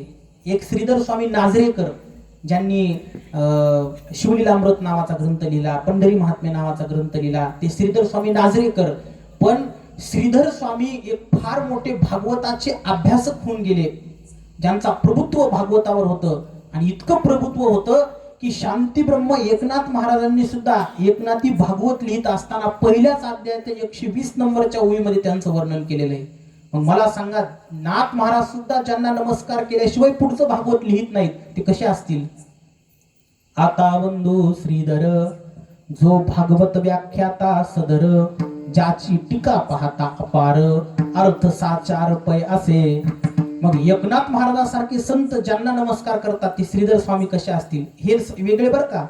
ज्यांनी पांडव प्रताप ग्रंथ लिहिला, शिवलीलामृत ग्रंथ लिहिला, तेही संतच आहेत, पण ते श्रीधर स्वामी वेगळे. हे नाथ महाराजांचे पूर्वी होऊन गेले श्रीधर संत. भागवतांचं त्या प्रभुत्व होतं आणि जन्माला आले तेव्हा त्यांना एकही वाचता येत नव्हतं, लिहिता येत नव्हतं. मग एवढे कसं काय पंडित झाले? नाथ महाराज नमस्कार करतात. नरसिंह भगवान याच्यासाठी सांगितलं मी तुम्हाला. एक जण काशीला गेला होता भागवत शिकायला. थोडक्यात सांगतो त्यांचा वृत्तांत. आता हे नरहरीवरून वाढत चाललंय एवढं बरं का. हे त्यांच्या आईचा वृत्तांत आलेला आहे ना की आता हे सवय महाराज मला, तुम्ही जितकं हनुमंतराचं शेपट ऐकणे, तुम्ही जितकं अवधान द्याल तेवढं हे वाढत जाईल. आता मी सांगितलं जितकं होईल तेवढं आपण विस्तारच पाहण्याचा प्रयत्न करूया. म्हणून नामदेवरायाच्या आईचा वृत्तांत सांगितलेला आहे की कल्याणीचा शिंपी हरिभक्त गोमा, त्याची कांता उमा नरहरी भजनी. मग ते नरहरी दैवत कसं आहे त्याच्यासाठी सांगतो तुम्हाला की काशी क्षेत्रामध्ये एक व्यक्ती भागवत शिकण्यासाठी गेला आणि विचारलं तिथल्या काही पंडितांना की इथं भागवताचा थोर अभ्यासक कोण आहे, आम्हाला सांगा. आणि मग असं सांगितल्यानंतर गावात चेष्टा करणारे लोक पहिलेपासूनच आहेत महाराज. जे चांगले माणसं नीट वागतात ना, त्यांना कसं खाली उतरवायचं, त्यांना कसा त्रास द्यायचा, असं कुचरवाट्यावरचे बक्कळ. काशीतही कुचरवाटा आहे, असं काही नाही. ज्ञानाची नगरी म्हणजे तिथे लई शुद्ध लोक आहेत, तिथे असतातच काही ना काही नमुने. आणि तिथं गेल्याच्या नंतर त्या साधकानं विचारलं की मला श्रीमद भागवत शिकायचंय, त्याच्यामुळे भागवताचा थोर अभ्यासक व्यक्ती आता सध्या काशीमध्ये कोण आहे? आता त्या सगळ्या पंडितांना माहित होतं की सगळ्या काशीमध्ये सगळ्यात मूर्ख म्हणजे कोण असेल, ज्याला काही लिहिता येत नाही, वाचता येत नाही, अक्षर ओळख नाही, ते श्रीधर स्वामी. स्वामी कशाचे त्यावेळेस? श्रीधरच. त्यांनी सांगितलं आमच्या गावात श्रीधर नावाचे फार मोठे पंडित आहेत, चेष्टाच करायची होती. त्यांच्याकडे जा म्हणले, त्यांच्यासारखं भागवत कोणी शिकवत नाही आणि ते कोणाला शिकवत नाही. पहिल्यांदा म्हणतात मला काही कळत नाही, मला काही येत नाही, तरी त्यांचे पाय धरायचे, त्यांना सोडायचंच नाही म्हणले. आणि त्यांच्याकडून ते भागवत ध्यान करून घ्यायचं, भागवताचा अभ्यास त्यांच्याकडेच करायचा. त्यांनाही विश्वास ठेवला आणि विश्वास ठेवून तो गेला, लक्षात ठेवा. आणि गेल्याच्या नंतर श्रीधर त्या स्वामींकडे गेलेला आहे. आता तेव्हा त्याला सगळे श्रीधरच म्हणायचे. ते नरहरी भगवंताचे उपासक होते, नरसिंह भगवंताची पूजा करायचे. आणि नेमकं पूजा करून नरसिंहाच्या मंदिरातून बाहेर आल्याबरोबर त्या श्रीधरानं त्यांना नमस्कार केला, त्यांच्या पायांना त्या ठिकाणी वंदन केलं आणि सांगितलं की मी फार दुरून आलेलो आहे आणि काशीमध्ये सगळ्या पंडितांनी एकमुखानं तुमचं नाव सांगितले की तुम्ही फार सुंदर भागवत सांगता, मला तुमच्याकडेच भागवत शिकायचंय. तर त्यांना वाटत होतं भागवत शब्दच मला लिहिता येत नाही. त्यांनी सांगितलं बाळा मला काही लिहिता वाचता येत नाही म्हणले, मी अडाणी आहे. त्यांनी सांगितलं होतं ना पहिलेच की हे असंच नम्रता धारण करतात. त्यांनी सांगितलं नाही, भागवत शिकन तर तुमच्याकडेच, नाही तर शिकणार नाही. आता त्याची ती अतूट श्रद्धा पाहिल्यानंतर त्यांनी सांगितलं एक काम करू, उद्याच्याला ये म्हणले. हा उद्या येतो पण तुमच्याकडेच येईल म्हणले, हरकत नाही, ये उद्याच्याला. मग तो तिथून निघून गेला. तसंच मंदिरामध्ये गेले, भगवान नरसिंहाचे पाय धरले आणि सांगितलं भगवंता आता मात्र मला जिवंत राहण्याचा अधिकार नाही. मी जर उद्या भागवत नाही शिकवलं तर त्याची श्रद्धा भंग होईल. कोणीतरी माझी चेष्टा केली, भगवंता मी तुझा एकनिष्ठ उपासक आहे, मला काही अक्षर ओळख नाही, आता तूच पदरात घे. आणि नरसिंह भगवंताच्या पुढे आपला प्राणत्याग करावा असा निश्चय त्यांनी केला. त्या बाळाची श्रद्धा मोडली नाही पाहिजे. आणि नरसिंहाच्या समोर प्राणत्याग करत असताना भगवान नरसिंह प्रसन्न झाले, मस्तकावर हात ठेवला आणि आशीर्वाद दिला. काय आशीर्वाद दिला? त्यांनी असा आशीर्वाद दिला नाही की तू भागवताचा सुंदर अभ्यासक होशील किंवा भागवताचं सगळं ज्ञान तुला प्राप्त होईल, असा आशीर्वाद दिला नाही. मग तुझ्या मुखातून जे शब्द बाहेर निघतील तेच भागवताचा अर्थ होईल म्हणले. आणि म्हणून त्या श्रीधरानं संस्कृत भाषेमध्ये भागवताची टीका लिहिलेली आहे.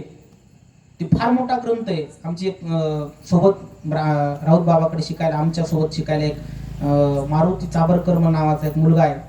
तो आता सध्या ऋषिकेशला शिकायला आहे. त्यांनी मला सांगितलं की तो ग्रंथ इतका मोठा आहे म्हणले की ते एक एक भाग शिकावा लागतो त्याचा, असे कितीतरी भाग आहेत त्याचे. त्यांनी संस्कृत भाषेमध्ये श्रीधर स्वामींनी भागवतावरती टीका केली. त्यांनी भागवताचा अर्थ सांगितला नाही, मग त्यांच्या मुखातून निघालेला प्रत्येक शब्द हा भागवतातल्या श्लोकाचाच अर्थ झाला. एवढी त्यांना भागवताची तीव्र बुद्धी प्राप्त झाली. की नाथ महाराजांनी सुद्धा भागवत लिहिताना आधी त्यांना नमस्कार केला. आता बंधू श्रीधर जो भागवत व्याख्याता सधर, ज्याची टीका पाहता अपार, अर्थ साचार पै असे. खरा भागवताचा अर्थ जाणून घ्यायचा असेल तर श्रीधर स्वामीचं भागवत वाचा असं नाथ महाराज म्हणतात. म्हणजे काय त्यांची बुद्धी असेल. कशामुळे झालं हे? नरसिंह भगवंतामुळं. म्हणून भागवताच्या सुरुवातीला भगवान नरसिंहाचं स्मरण केलं पाहिजे. ओम नरसिंह वपुर भीमम स्तंभ संभव अद्भुतम भक्तत्राणाय विभानम वासुदेवम उपासमहे. हा मंत्र आहे नरसिंह भगवंताचा. असो, हे नरसिंहाचे उपासक होते बिदर प्रांतातल्या आणि राहायला कल्याण या गावामध्ये राहायचे. आणि या हरिभक्त गोमा आणि उमा यांच्या पोटी पुण्याचीच जणू काही नदी जन्माला आली की काय, अशा प्रकारची एक सात्विक कन्या जन्माला आली, जिचं नाव पुढे गोनाबाई असं ठेवलेलं आहे. जी गोनाबाई भक्त शिरोमणी नामदेवरायांची माता आहे. सरिता सुकृताची त्या पोटी उत्पन्न, नामते संबोधन गोनाबाई. ऐका नाही, त्यांच्याच पोटी गोनाबाईंचा अवतार झाला. मुलगी जन्माला आली. ऐका नाही, आनंद वाटला त्यांना. मुलगी जन्माला आल्यावर बऱ्याच जणांना आनंदच होत नाही, असं नाही, लक्षात ठेवा. मुलगी जन्माला आल्यानंतर उलट डबल पेढे वाटले पाहिजे. का? याचं कारण असं आहे की ज्याच्या घरामध्ये मुलगी जन्माला येते त्याला एक दान असं करता येतं की जे मुलावाल्याला करता येत नाही. त्याला कन्यादान म्हणतात. आणि कन्यादानाचं पुण्य सामान्य नाही, लक्षात ठेवा. मनुष्य फाटकी नोट मंदिरातल्या दानपेटीत टाकताना कुचराई करतय, दान करा वाटत नाही. पण मनुष्याला मुलगी झाल्यानंतर कन्यादान तर करावंच लागतंय. आणि कन्यादान केलं की त्याला काय पुण्य प्राप्त होतंय तुकोबाराय एका अभंगामध्ये वर्णन करतात. तुकोबाराय म्हणतात, सालंकृत कन्यादान, अलंकृत कन्यादान, सालंकृत कन्यादान, अलंकृत कन्यादान, पृथ्वीदानाच्या समान, पृथ्वीदानाच्या समान, पृथ्वीदानाच्या समान, पृथ्वीदानाच्या समान, पृथ्वीदानाच्या समान, पृथ्वीदानाच्या समान. हो, सालंकृत कन्यादान, पृथ्वीदानाच्या समान. सालंकृत कन्यादान केलं पाहिजे, हे की नाही. दान शब्द आहे बरं का, कन्या विक्रय नाही. बरेच लोक आता कन्याला विकायला लागलेत. म्हणजे मुलीकडचेच लोक पैसे मागायलेत. तुम्हाला मुलगी देतो म्हणले, पण आम्हाला पैसे द्या. मुलीला आंदन म्हणून धन देतात, आपल्या भाषेत त्याला हुंडा म्हणतात. ती योग्य परंपरा आहे. पण लोक आता मुलीचेच पैसे मागायलेत. तुकोबारायानं जे मुली देत असताना मुलीकडचे लोक पैसे मागत असतील त्याला कुत्र्या म्हणून हाक मारलेली. मी म्हणत नाही रे बाबा, तुकोबारायाचे शब्द आहेत बरं का. ऐका जेने विकिली कन्या, पवाडे त्या सुन्याचे. सुना म्हणजे कुत्रा. जो व्यक्ती स्वतःच्या मुलीला जावायला देत असताना म्हणतो की आम्हाला एवढे लाख रुपये द्या, आमची मुलगी तुम्हाला देतो, तुकोबाराय म्हणतात त्याला ओ काका मामा म्हणायचं नाही, ए कुत्र्या इकडे, अशीच हाक मारायची. तुकोबारायने अशीच हाक मारली. ऐका जेने विकिली कन्या, पवाडे त्या सुन्याचे. कुत्रा म्हटलेले त्याला. म्हणून कन्या विक्रय करू नये, लक्षात ठेवा. महान पाप सांगितलेले कन्या विक्रय. उलट मुलीसोबत होईल तितकं तिला दान द्यावं. कन्यादान असा शब्द आहे, लक्षात ठेवा. आणि कन्यादान जर योग्य प्रकारे केलं तर संपूर्ण पृथ्वी दान केल्याचं पुण्य लागतंय. साळंकृत कन्यादान, पृथ्वीदानाच्या समान. पूर्वीची काय परंपरा होती, सीता मातेच्या सोबत दानामध्ये दिलेले जे हत्ती होते, ते हत्ती सुद्धा अयोध्येतलं त्या ठिकाणी जे काही अन्न आहे ते खात नव्हते, लक्षात ठेवा. त्यांची तब्येत इतकी बिघडली की मरायला लागले. दशरथ राजाला चिंता वाटली की हत्ती मेले तर पाप मला लागल म्हणले. काय करावं? जनक राजाला पत्र पाठवलं, सांगितलं हे हत्ती तुमचे खातच नाहीत म्हणले, काही दिलं तरी. ते म्हणले खाणार नाहीत, उपाशी मरतील पण खाणार नाहीत म्हणले. का? ते मुलीच्या गावचे, मुलाच्या घरचं अन्न कसं खातील? मग जोपर्यंत ते हत्ती जिवंत आहेत तोपर्यंत त्यांच्या चाऱ्या पाण्याचा खर्च जनकपुरीहून वाटलं म्हणले आम्ही. काय ते हत्ती सुद्धा असतील. हा, आपल्या इथं पोरीच्या घरी गेले की बस तिथंच मुक्काम 10-12 दिवस, आहे का नाही. म्हणजे जाऊ नये असं नाही, काळ बदललाय, परंतु बऱ्याच गोष्टी सगळ्याच गोष्टी बदलल्या नाहीत, लक्षात ठेवा. काही नियम पाळले पाहिजे. मुलीला आपल्या घरी आणल्यानंतर वस्तू द्यावं. मुलीच्या घरची आपल्याकडे कधी आणू नये. यायलीच तर मग गावाहून घेऊन ये बरं. मुलीच्या पैशानं आपल्या बापानं कुठलीच वस्तू वापरू नये, लक्षात ठेवा. लग्न झाल्यानंतर होईल तितकं आपल्याकडून तिला 2 गोष्टी गेल्या तर चालतील, पण तिच्याकडच्या गोष्टी कधी मागू नये. नियम आहे तो. असू द्या, हे वाढत जात आहे असंच, आहे की नाही. नामदेवरायाच्या आईचा जन्म झाला, तिथून वाढत गेला आपलं हे. सरिता सुकृताची त्या पोटी उत्पन्न, नामते संबोधन गोनाबाई. ह्या नामदेवरायांच्या माता आहेत, लक्षात ठेवा. महान भगवत भक्त. नामदेवरायांनी त्यांच्या आईचं वर्णन करताना म्हटलेलं आहे की सरिता सुकृताची त्या पोटी उत्पन्न. असं वाटतंय की पुण्याची नदीच जन्माला आली, पाण्याची नदी नाही, पुण्याची नदी. इतकं त्या महान भगवत भक्त असणाऱ्या गोनाबाईंचा अवतार झाला. दामू शेट्टी सुद्धा वयात आलेली होते. शेवटी नरहरी शेटांनी गोमा शेट्टींना प्रार्थना केली की माझा मुलगा वयामध्ये आलेला आहे, तुमची गोना नावाची कन्या माझ्या मुलाला द्या. आणि मग असं प्रार्थना केल्यानंतर त्या दामा शेट्टीचाही त्या ठिकाणी व्यवसायाचं कुशाग्र बुद्धी पाहून त्या गोमा शेट्टींनी कन्यादान केलं आणि गोना शेट्टी त्या गोनाई मातेचा आणि दामा शेट्टीचा विवाह संपन्न झाला. नामदेवरायांनी त्यांच्या विवाहाचं वर्णन त्या ठिकाणी गात्यात करत असताना म्हटलेलं आहे, गोनाई दामा शेट्टी झाले पाणी ग्रहण, गोनाई दामा शेट्टी झाले पाणी ग्रहण, संसारी असोनी नरसी गावी, संसारी असोनी नरसी गावी, संसारी असोनी नरसी गावी. नामदेवरायाच्या मात्या पित्याचा विवाह झाला. कुठं झाला? नरसी गावात झाला, आहे का नाही. नरसीगाव फार पुण्यदायक. हिंगोली जिल्हा, परभणी जिल्हा हे फार पुण्यदायक आहे. तुम्ही येत नाहीत आमच्या इकडं, आहे का नाही. सगळे महान भगवत भक्त जन्माला आले महाराज, फार मोठे मोठे रत्न जन्माला आले. तसं हिंगोली आणि परभणी एकच, फक्त आता ते सावतरपणा झालाय थोडा. कारण हिंगोली हा तालुका होता पूर्वी आणि जिल्हा त्याला परभणीच होता. पण काय त्याला वाटण्या मागा वाटल्या आणि त्यांनी वाटणी घेतली. होय कार्तिक महाराज, हे वागणं बरं नव्हं, आहे की नाही. आणि मग हिंगोली जिल्हा झाला. म्हणून नामदेवरायाचा जन्म हिंगोली जिल्ह्यात आणि जनाबाईंचा जन्म परभणी जिल्ह्यात असं सांगावं लागतंय. वास्तविक दोन्ही परभणी जिल्ह्यातलेच आहेत. हिंगोली आता आम्ही एकरूपच आहे, काही नाही, आमच्या दोघात सारखंच आहे, लक्षात ठेवा, आहे की नाही. आणि मग सोयरीक झाली बरं का आता.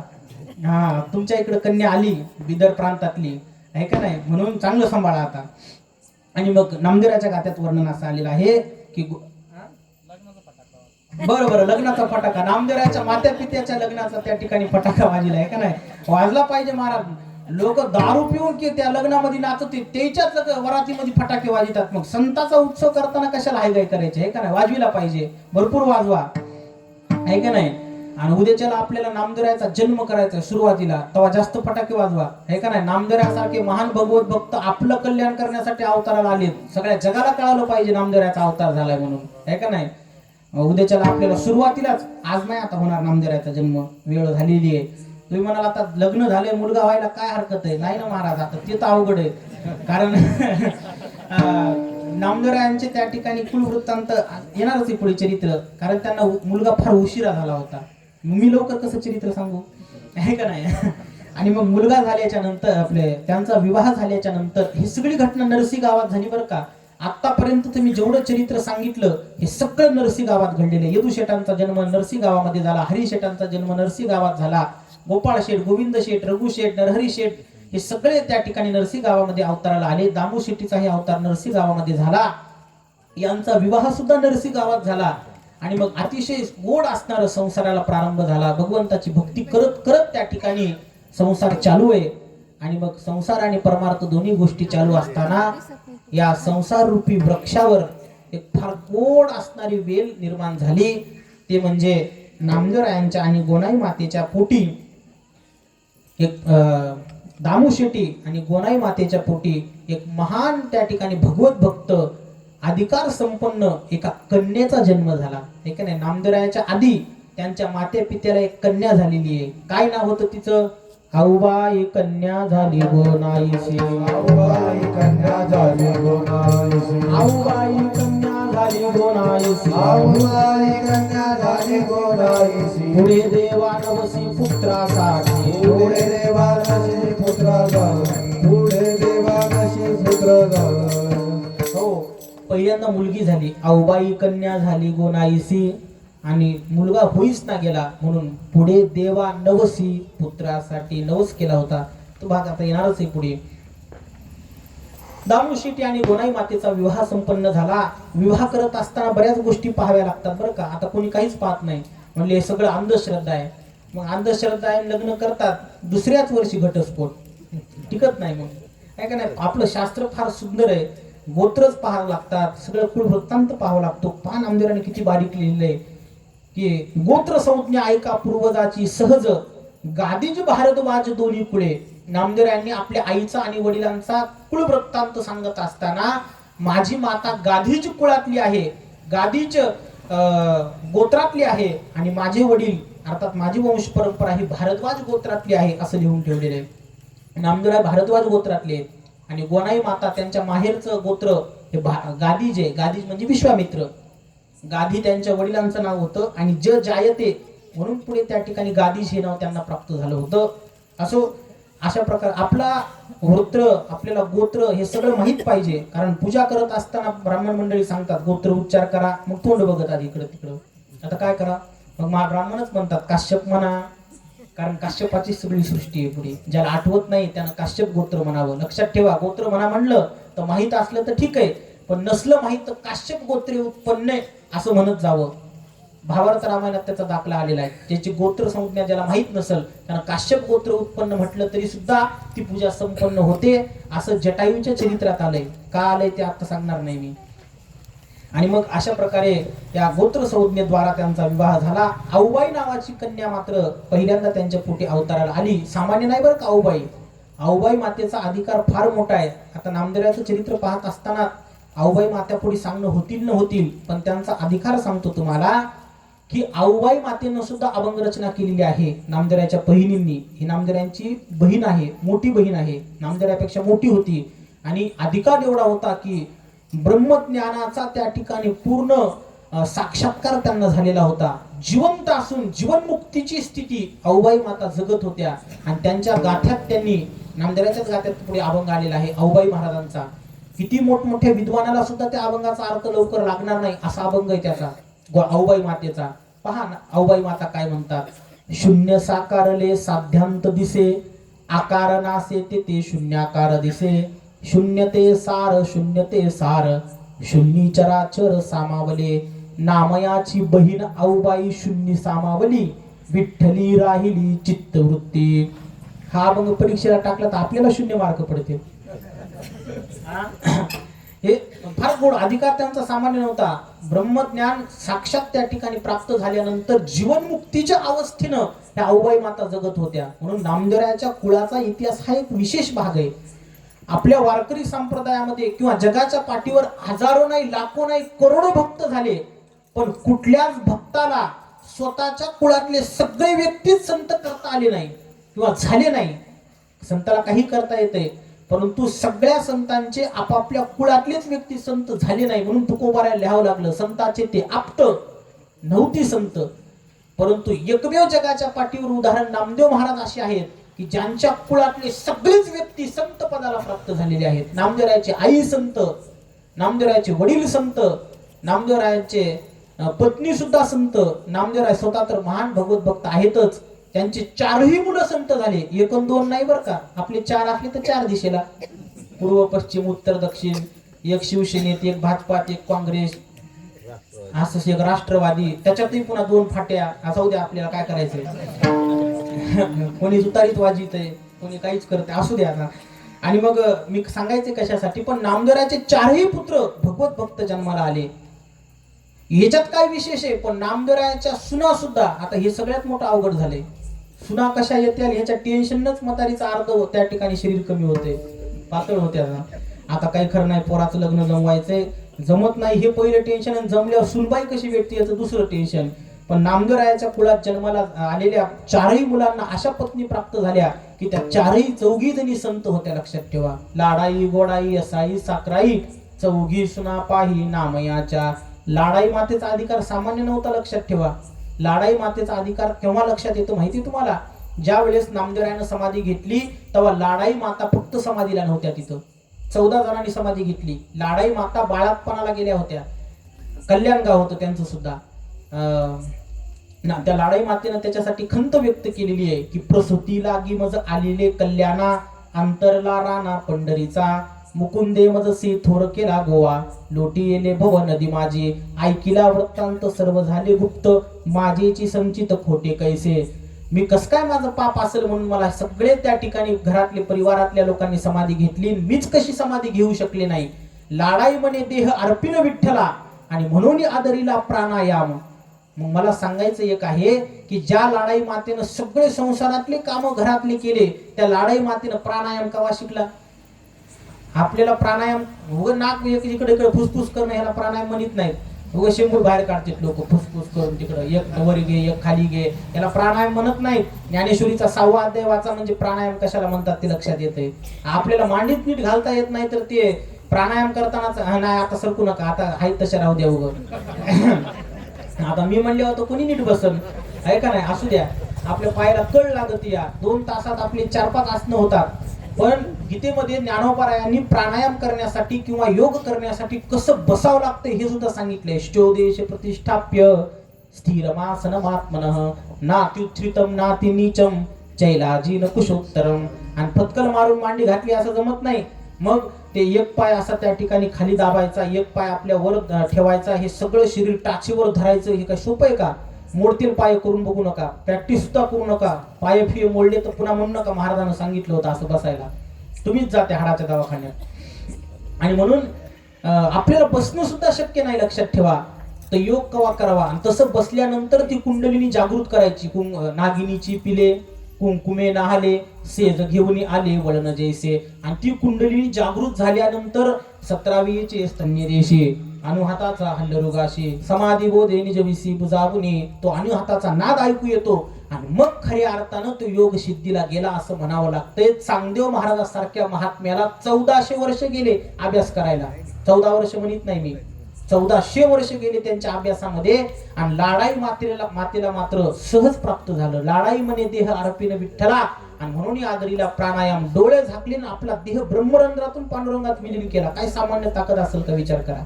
लाडाई माता त्यांची सून, मग ज्यांच्या सुनाची ताकद एवढी त्यांच्या नामदेवांची काय सामर्थ्य असेल लक्षात घ्या तुम्ही. हे लाडाई मातेचा अभंग आहे स्वतःचा. आऊबाई मातेचा अभंग मी तुमच्या समोर आता सांगितला. हे काय भगवत भक्त होऊन गेले. आपलं सगळ्यात मोठं दुर्दैव एकच आहे की आम्ही कधीच नामदेवरायाच्या गाथ्यामध्ये नारा महाराजांचे, विठा महाराजांचे अभंग कधी वाचायचा प्रयत्नच केला नाही. गोंदा महाराज असतील, महादा महाराज असतील, लाडाई माता असतील, त्यांच्या घरातल्या सगळ्या संतांचे अभंग पहा. एक एक महात्मा आकाशाच्या उंचीचा आहे. म्हणून आपल्याला सगळ्यात मोठं दुर्दैव हेच आहे की ज्ञानेश्वरी फारच श्रेष्ठ ग्रंथ आहे, मी नाही म्हणत नाही. तुकोबारायाचा गाथा फार दिव्य आहे, इंद्रायणीच्या वर तरंगत आला मान्य आहे. पण चोखोबारायाच्या अक्षराला काहीच किंमत नाही का? जनाबाईचे शब्द कोणी वाचायचेच नाहीत का? नारा विटा विसोबा खेचर परिसा भागवत यांचे शब्द फक्त तसेच धुळखात पडू द्यायचे का? घेतले पाहिजे. आता मोठमोठी विद्वान कीर्तनकार आहेत पण असे अभंग घेत नाहीत. घेतले पाहिजे, लक्षात ठेवा. मी एवढं स्पष्ट बोललो याचं कारण असं आहे की हे सुद्धा फार अधिकारी संत आहेत. सावता महाराज, सेना महाराज, नरहरी महाराज, काय सामर्थ्य एकेका भक्ताचं. अशा दिव्य संतांचे अभंग कीर्तनाला जर नाही घेतले, बंका महाराज, आता हे नावही लक्षात राहिले नाही. कोण काय नाव सांगायला की वाटेल, हे संत आहेत. आणि आपण वारकरी म्हणून घेतो. आणि वारकरी संताचेच नाव माहित नसले तर काय त्या बाकीच्या ज्ञानाला किंमत आहे. सगळे वेदांत शिकले, शास्त्र, न्याय, वैशेषिक, सांख्य, योग, मीमांसा, वेदांत, पुराण शिकले. म्हणजे चोखोबाराच्या गाथ्याचं पारायण नाही होत, तेवढंच वाचायचं राहिले. म्हणजे शेना महाराजाचं नाही ते तर बघितलंच नाही. मग वारकरी म्हणून घेण्याचा काय अधिकार आहे आपल्याला? वारकऱ्याचं सगळ्यात मोठं धन जर कोणतं असेल तर संतांचे ग्रंथ हे सगळ्यात मोठं धन आहे, लक्षात ठेवा. सगळ्यात मोठं धन आहे. हे अक्षर नव्हती दे का ब्रह्म साम्राज्य दीपिका आहे का नाही? अर्जुनाला की चित्कळिका उदयली दे का. म्हणून हे सगळे दिव्य अक्षर आहेत. आमाघरी धन शब्दांचीच रत्ने. आणि हे शब्दाचीच रत्ने म्हणणाऱ्यांना सुद्धा आपण एकच अभंग 10 वेळेस तिकडं कधीतरी या बाकीच्या अभंगांचं, बाकीच्या संतांच्या त्या ठिकाणी अभंगाचं चिंतन झालं पाहिजे. फार दिव्य अभंग आहेत. लाडाई मातेचा अधिकार त्यांच्याच अभंगात कळतो. एवढं सामर्थ्य लाडाई मातेचं होतं. अशा सुना त्यांना प्राप्त झाल्या असो. आणि मग नामदेवरायांच्या आई वडिलांचा विवाह झाल्याच्या नंतर त्यांना आऊबाई नावाची मुलगी झाली. त्या आऊबाईच्या अभंगावर वाढत गेलं. एवढं त्यांच्या अभंगाचा मी अर्थ सांगत होतो की एवढं कठीण त्यांच्या अभंग रचनेमध्ये शब्द वापरलेले आहेत. त्यांची काय अधिकार स्थिती असेल. ब्रह्मज्ञान त्यांना प्राप्त झालेलं होतं. जीवनमुक्तीची अवस्था त्या जगायच्या. आणि अशा महात्म्या असणाऱ्या आऊबाई मातेचा जन्म झाल्यानंतर आता कोणालाही वाटतं की एखादा मुलगा तरी मनुष्याला असला पाहिजे. आपल्या कुळामध्ये मुलीचं लग्न झाल्याच्या नंतर मुलानं आपली वंश परंपरा वाढवावी या उद्देशानं आपल्याला मुलगा असावा अशी प्रत्येक मातेची इच्छा असतेच. आणि मग प्रत्येकाची इच्छा असल्यामुळं गोनाई मातेला सुद्धा वाटायचं की मला सुद्धा मुलगा व्हावा, मला सुद्धा मुलगा व्हावा. आणि मग अशा प्रकारची अंतःकरणामध्ये तीव्र इच्छा निर्माण झाल्याच्या नंतर गोनाई मातेनं पांडुरंगाला नवस केलेला आहे की देवा मला मुलगी तर दिलीस पण मला मुलगा व्हावा अशी इच्छा आहे. आणि मग गोनाई मातेनं भगवंताला नवस केला. लाहो लागला अंबेचा विठाबाई आनंदीचा अधिष्ठान पंढरपूर नांदे कान्हाई सुंदर. गोनाईने नवस केला देवा पुत्र देही मला. पण मागत असताना कसा मुलगा मागितलाय माहितीये तुम्हाला? आपणही देवाला मुलगा मागतोच नाही असं नाही. देवा मला मुलगा होऊ दे, ज्याला डॉक्टर इंजिनियरची नोकरी लागू दे, भरपूर पैसा कमवू दे, घरी बसल्या बसल्या त्या ठिकाणी ऐसा पुत्र देई भक्त ऐसा पुत्र देई भक्त ऐसा पुत्र देई भक्त ऐसा पुत्र देई भक्त ज्याला आवडे पंढरीनाथ ज्याला आवडे पंढरीनाथ ऐसा पुत्र देई भक्त ऐसा पुत्र देई भक्त ज्याला पंढरीनाथ ज्याला पंढरीनाथ ऐसा पुत्र देई भक्त ऐसा पुत्र देई भक्त.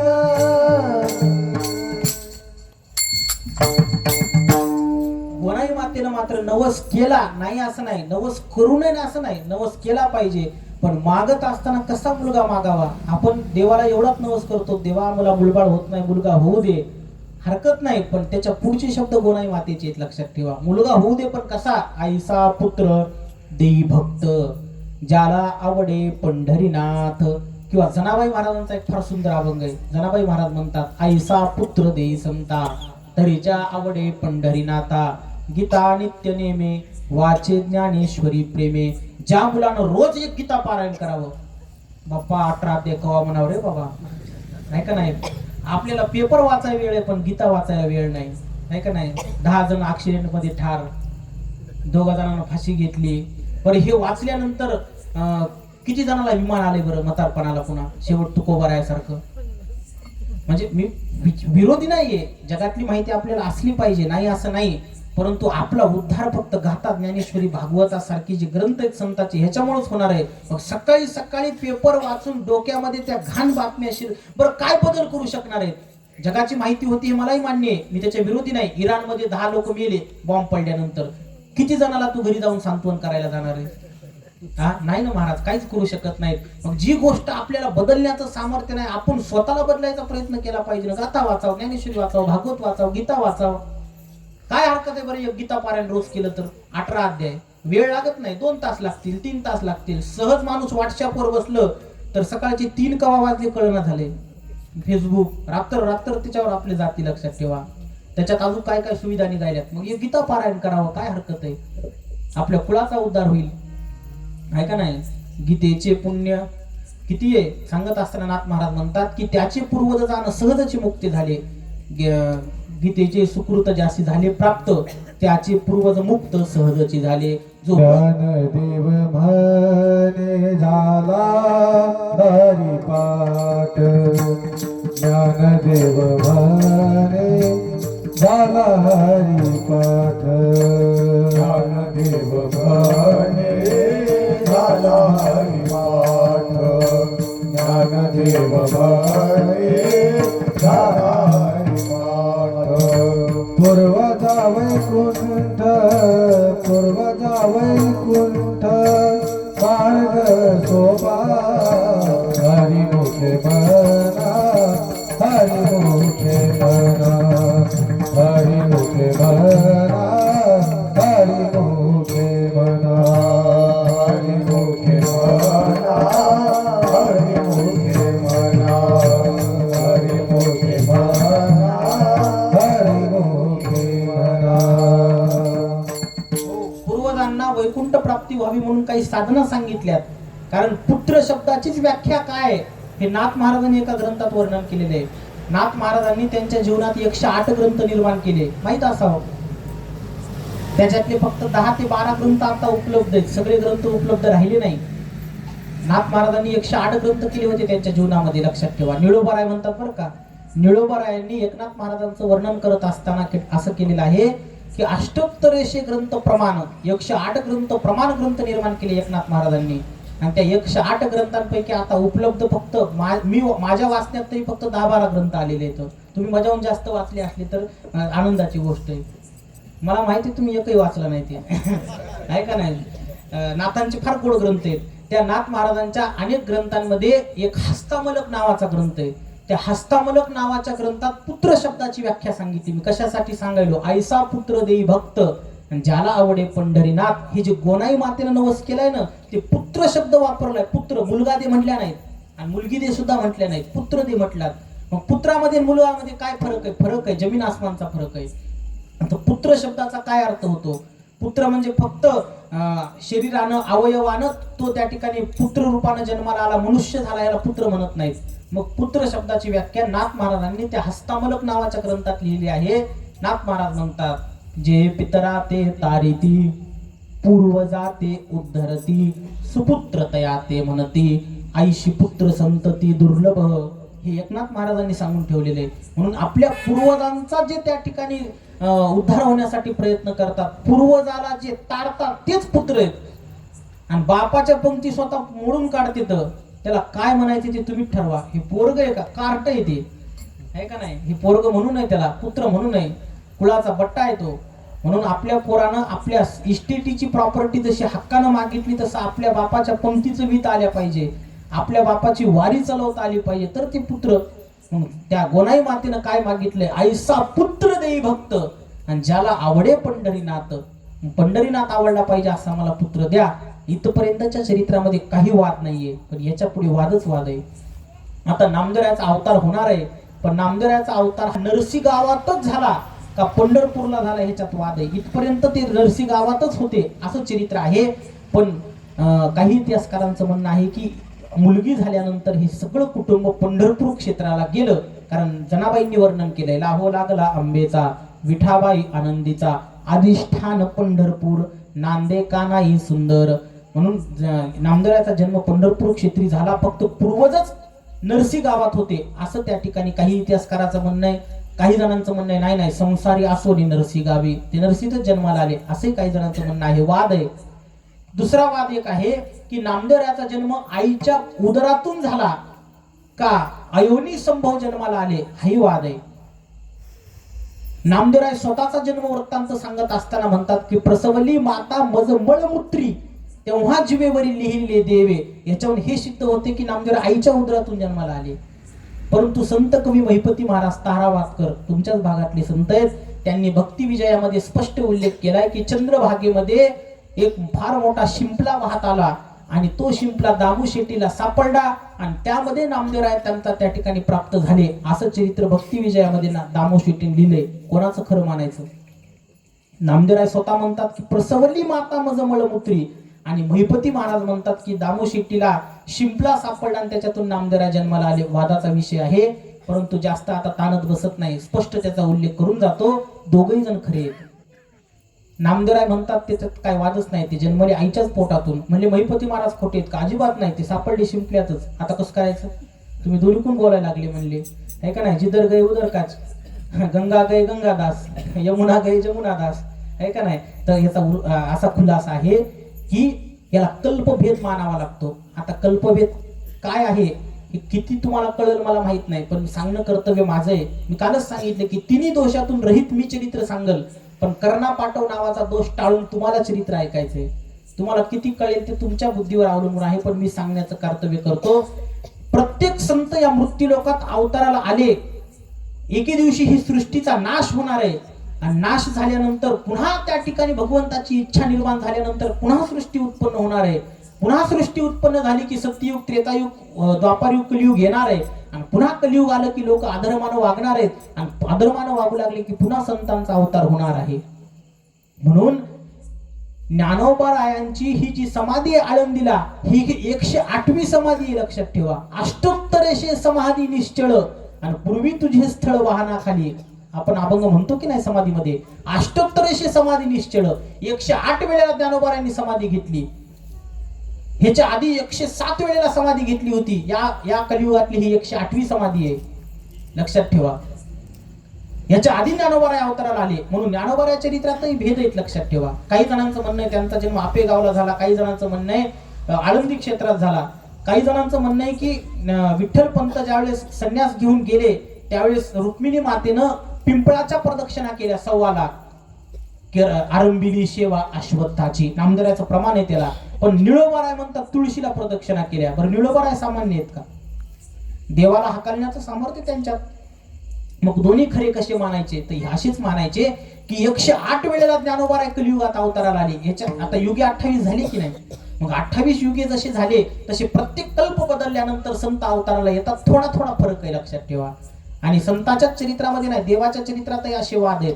गोस्वामी तुळशीदासाचं जर रामायण वाचलं तर त्याच्यामध्ये असा उल्लेख आहे की सुमित्रा मातेच्या पोटी लक्ष्मण आणि शत्रुघ्न हे दोघा जणांचा जन्म झाला, असं गोस्वामी तुळशीदासाचं लिखाण आहे. पण एकनाथ महाराजांनी भावार्थ रामायणात असा उल्लेख केला की कैकेयीच्या पोटी भरत आणि शत्रुघ्न जन्माला आले. म्हणजे गोस्वामी तुळशीदासजी शत्रुघ्नाचा जन्म सुमित्रेच्या पोटी सांगतात आणि नाथ महाराज कैकेयीच्या पोटी सांगतात. वाद आहे. नामदेवरायाचा जन्म पंढरपूरला झाला का नरसीला झाला? वाद आहे. मग हे सगळ्या वादावर एकच उत्तर आहे की कल्पभेद मानावा लागतो. जर 108 वेळेला ज्ञानोबारायाचा अवतार झालाय तर नामदेवराय काय सोबत नव्हते का? सकाळ विरळा ज्ञानेश्वर नामयाचा जो जिव्हार, म्हणजे नामदेवरायाचे सुद्धा किती अवतार मानावे लागतात? 108 अवतार मानावे लागतात. मग 108 वेळेला काही वेळेला ते शिंपल्यात सापडले असतील आणि काही वेळेला आईच्या उदरातून जन्माला आले असतील. त्याच्यामुळे भांडण मिटून जाते, लक्षात ठेवा. हे कल्पभेद असं ब्रह्मास्त्र आहे की सगळ्या उकलीवर ते एक शेवटचं अस्त्र आहे. आणि मग तुम्ही म्हणले नाही आम्हाला कल्पभेद मान्य नाही, मग तुम्ही इथं बसा, मी खाली बसतो, सांगा ही उकल कशी सोडवायची. ते कल्पभेद मानल्याशिवाय ही उकल कधीच सुटणार नाही, लक्षात ठेवा. ती मानावंच लागेल तुम्हाला. कारण काही संत कवी महिपती महाराज सामान्य नाहीत, अधिकार फार मोठा. आणि नामदेवराय स्वतः म्हणतात आईच्या पोटून जन्माला आलो, तेही फार मोठे. म्हणून दोन्हीचं सत्य असेच मानायचं की 108 वेळेला नामदेवराय अवताराला आले मूर्ती लोकात कलियुगात. आणि म्हणून ते अवतार घेत असताना थोडा थोडा फरक होतो. कधी शिंपल्यात सापडले, म्हणून एका कल्पातलं चरित्र लिहित असताना त्यांनी शिंपल्यात सापडले ही बरोबर आहे. आणि नामदेवराने या कल्पातलं चरित्र सांगितलंय. आता सध्या श्वेतवाराह कल्प चालू आहे. पूजेचा संकल्प सोडत असताना पुजारी म्हणत असतात की नाही, श्वेतवाराह कल्पे जम्बूद्वीपे. आता ते मला जमत नाही, आमच्यापेक्षा ते कार्तिक महाराजाला जमतंय चांगलं. ते सत्यनारायणाची पूजा करीत असतात, त्यावेळेस संकल्प सोडावा लागतो. तो संकल्प सोडत असताना कल्पाचा उल्लेख करावा लागतो. हे माहित असलं पाहिजे आपल्याला, नाहीतर पूजा सफल होत नाही. आपल्याला वाटतं काहीतरी ब्राह्मण म्हणायलेच मम आत्मनः, आपण चेष्टा करतो. ती चेष्टा नाही, लक्षात ठेवा. ते शब्दाचा उच्चार बरोबर झाला नाही तर लाख रुपयाची पूजा जरी घातली तर तिळभर पुण्य लागत नाही. ते शब्द फार महत्वाचे आहेत. आणि म्हणून आता सध्या श्वेतवाराह नावाचं कल्प चालू आहे, वैवस्वत नावाचं मनवंतर चालू आहे. आणि 7व्या मनवंतरातला पुरंदर नावाचा इंद्र स्वर्गात राज्य करू लागलेला आहे. इंद्र सुद्धा मरतो, लक्षात ठेवा. 6 इंद्र याच्या आधी मेलेत. उंद्र म्हणी नाही, मी इंद्र सांगायलो. उंद्र मेलेले तुम्ही बघतात, मलाही माहिती आहे. औषध घालून मारतात तुम्ही उंद्र. पण इंद्र सुद्धा एके दिवशी मरतो. अमृत पेणारा, चहा पेणाऱ्याची गणती किती असेल ती काय सांगता येत नाही, ऐका नाही. म्हणून 6 इंद्र ह्याच्या आधी मेलेत आणि 7वा इंद्र त्याचं नाव पुरंदर असं आहे. इंद्र ही पदवी आहे, नाव नाही. जसं पंतप्रधान पदवी आहे, पद बदलतंय. पूर्वी मनमोहन सिंग होते, आता नरेंद्र मोदी आहेत. 15-20 वर्षाखाली जर कोणी विचारलं की भारताचे पंतप्रधान कोण, त्याचं उत्तर काय होतं? मनमोहन सिंग. पण तोच प्रश्न आता 2026 ला जर विचारला तर नरेंद्र मोदी. म्हणजे पंतप्रधान हा शब्द कॉमन आहे, पण त्याच्यावरच्या पदावरचा व्यक्ती बदलला, त्याचं नाव बदललं. तसं इंद्र पद आहे. त्या इंद्राच्या पदावर पूर्वीच्या मनवंतरामध्ये 6 जण मरून गेले. आता सध्या जो राज्य करू लागलेला आहे त्याचं नाव आहे पुरंदर. आणि आता सध्या श्वेतवाराह नावाचं कल्प चालू आहे. एवढा विस्तार कशासाठी केला की नामदेवरायाच्या चरित्रात जो वाद आहे की त्यांचा जन्म आयोनी संभव झाला की आईच्या उदरात झाला, त्यांचा जन्म नरसीला झाला का पंढरपूरला झाला, या सगळ्या वादावर एकच उत्तर आहे की महिपती महाराजही खरं बोलतात, नामदेवराय खरं बोलतात एका कल्पामध्ये ते नरसीला जन्माला आले, एका कल्पामध्ये ते पंढरपुरात जन्माला आले, एका कल्पामध्ये आयुनी संभो शिंपल्यात जन्म झाला आणि एका कल्पामध्ये ते आईच्या उदरातून जन्माला आले. उकल संपली आणि वेळही संपला. आता हे उकल आपण सगळी सोडवली. जवळजवळ 9:30 वाजलेले आहेत, 9:29 झालेले आहेत. आपली त्या ठिकाणी वेळ संपलेली आहे. उद्याच्याला मात्र आपल्याला कथेच्या सुरुवातीलाच नामदेवरायाच्या मागच्या 4 जन्माचं चरित्र सांगून त्यांचा नामदेवरायाच्या रूपात कसा अवतार झाला, ते कसे जन्माला आले, हे सुंदर चरित्र पाहायचं. उद्या 2-4 फटाकडे जास्त आणा बरं का. आपल्या लेकराच्या वाढदिवसाला आपण फटाकडे उडवतो, इथं भक्त शिरोमणी नामदेव महाराजाचा अवतार होणार आहे, मोठ्या प्रमाणात साजरा झाला पाहिजे. सुंदर प्रकारे फटाकडे वाजवा. इथं सुद्धा त्या ठिकाणी वाटलं तुम्हाला तर पाळणा आणून ठेवा, काय हरकत आहे. रामजन्म आपण जसा साजरा केला तसं नामदेवरायासाठी एक पाळणा घेऊन या. इथं नामदेवरायाचं मूर्ती नसेल तर त्याच्यात रंगनाथ ठेवू आपण, कारण देवते संत निमित्त त्याला प्रतिमा. ऐका नाही, नामा आणि केशव एकच जाणावे, परिसा भागवत बोलिला स्वभावे. परिसा भागवत म्हणतात की नामदेवराय आणि देव वेगळे नाहीतच. मग त्याच्यामुळं आणि देव आणि नामदेवराय कसे एक आहेत हे उद्याच्याला सांगेल मी तुम्हाला, प्रमाणासहित सांगेल. त्याच्यासाठी माझ्याकडे 4-5 प्रमाण आहेत, मी सांगेल उद्याच्याला. आता म्हणून पाळणा करा, त्याच्यामध्ये रंगनाथाची मूर्ती ठेवा, ती नामदेवरायच आहेत, देव आणि संत काही वेगळे नाहीत. सुंदर प्रकारे उद्या नामदेवरायाच्या जन्माचं गोड चरित्र आपण त्या ठिकाणी पाहणार आहोत. आजची वेळ या ठिकाणी पूर्ण झालेली आहे. विठ्ठल जय जय विठ्ठल, विठ्ठल जय हरी विठ्ठल, विठ्ठल जय जय विठ्ठल, विठ्ठल जय हरी विठ्ठल. बोलिले गुरे देवा पुढे उतरे, क्षमा करा महाराज तुमचे विठ्ठल, मिया बोला क्षमा करा तुमचे विठ्ठल. तुका म्हणे ज्ञानेश्वरा राखा पाया पहिली करा, क्षमा करा महाराज तुमचे विठ्ठल. ज्ञानदेव तुकाराम, ज्ञानदेव तुकाराम, ज्ञानदेव तुकाराम, ज्ञानदेव तुकाराम, ज्ञानदेव तुकाराम, पुंडलिक वरदा विठ्ठल श्री ज्ञानदेव तुकाराम. पंढरीनाथ भगवान की जय, माऊली ज्ञानेश्वर महाराज की जय, तुकाराम महाराज की जय. संत शिरोमणी नामदेव महाराज की जय. श्री संत जनाबाई महाराज की जय. बोलो रे भाई सब संतन की जय.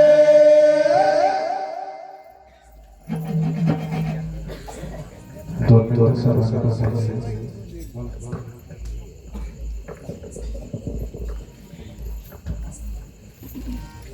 नमामि सद्गुरुं शांतं सच्चिदानंद विग्रहं पूर्ण ब्रह्म परानंदम ईशम आळंदी वल्लभम. माऊली ज्ञानोबराय, संत तुकोबराय, संत नामदेवराय, संत जनाबाई महाराज, सर्व संतांच्या कृपा आशीर्वादानं सुरू असणारा हा अखंड ज्ञानेश्वरी पारायण सोहळा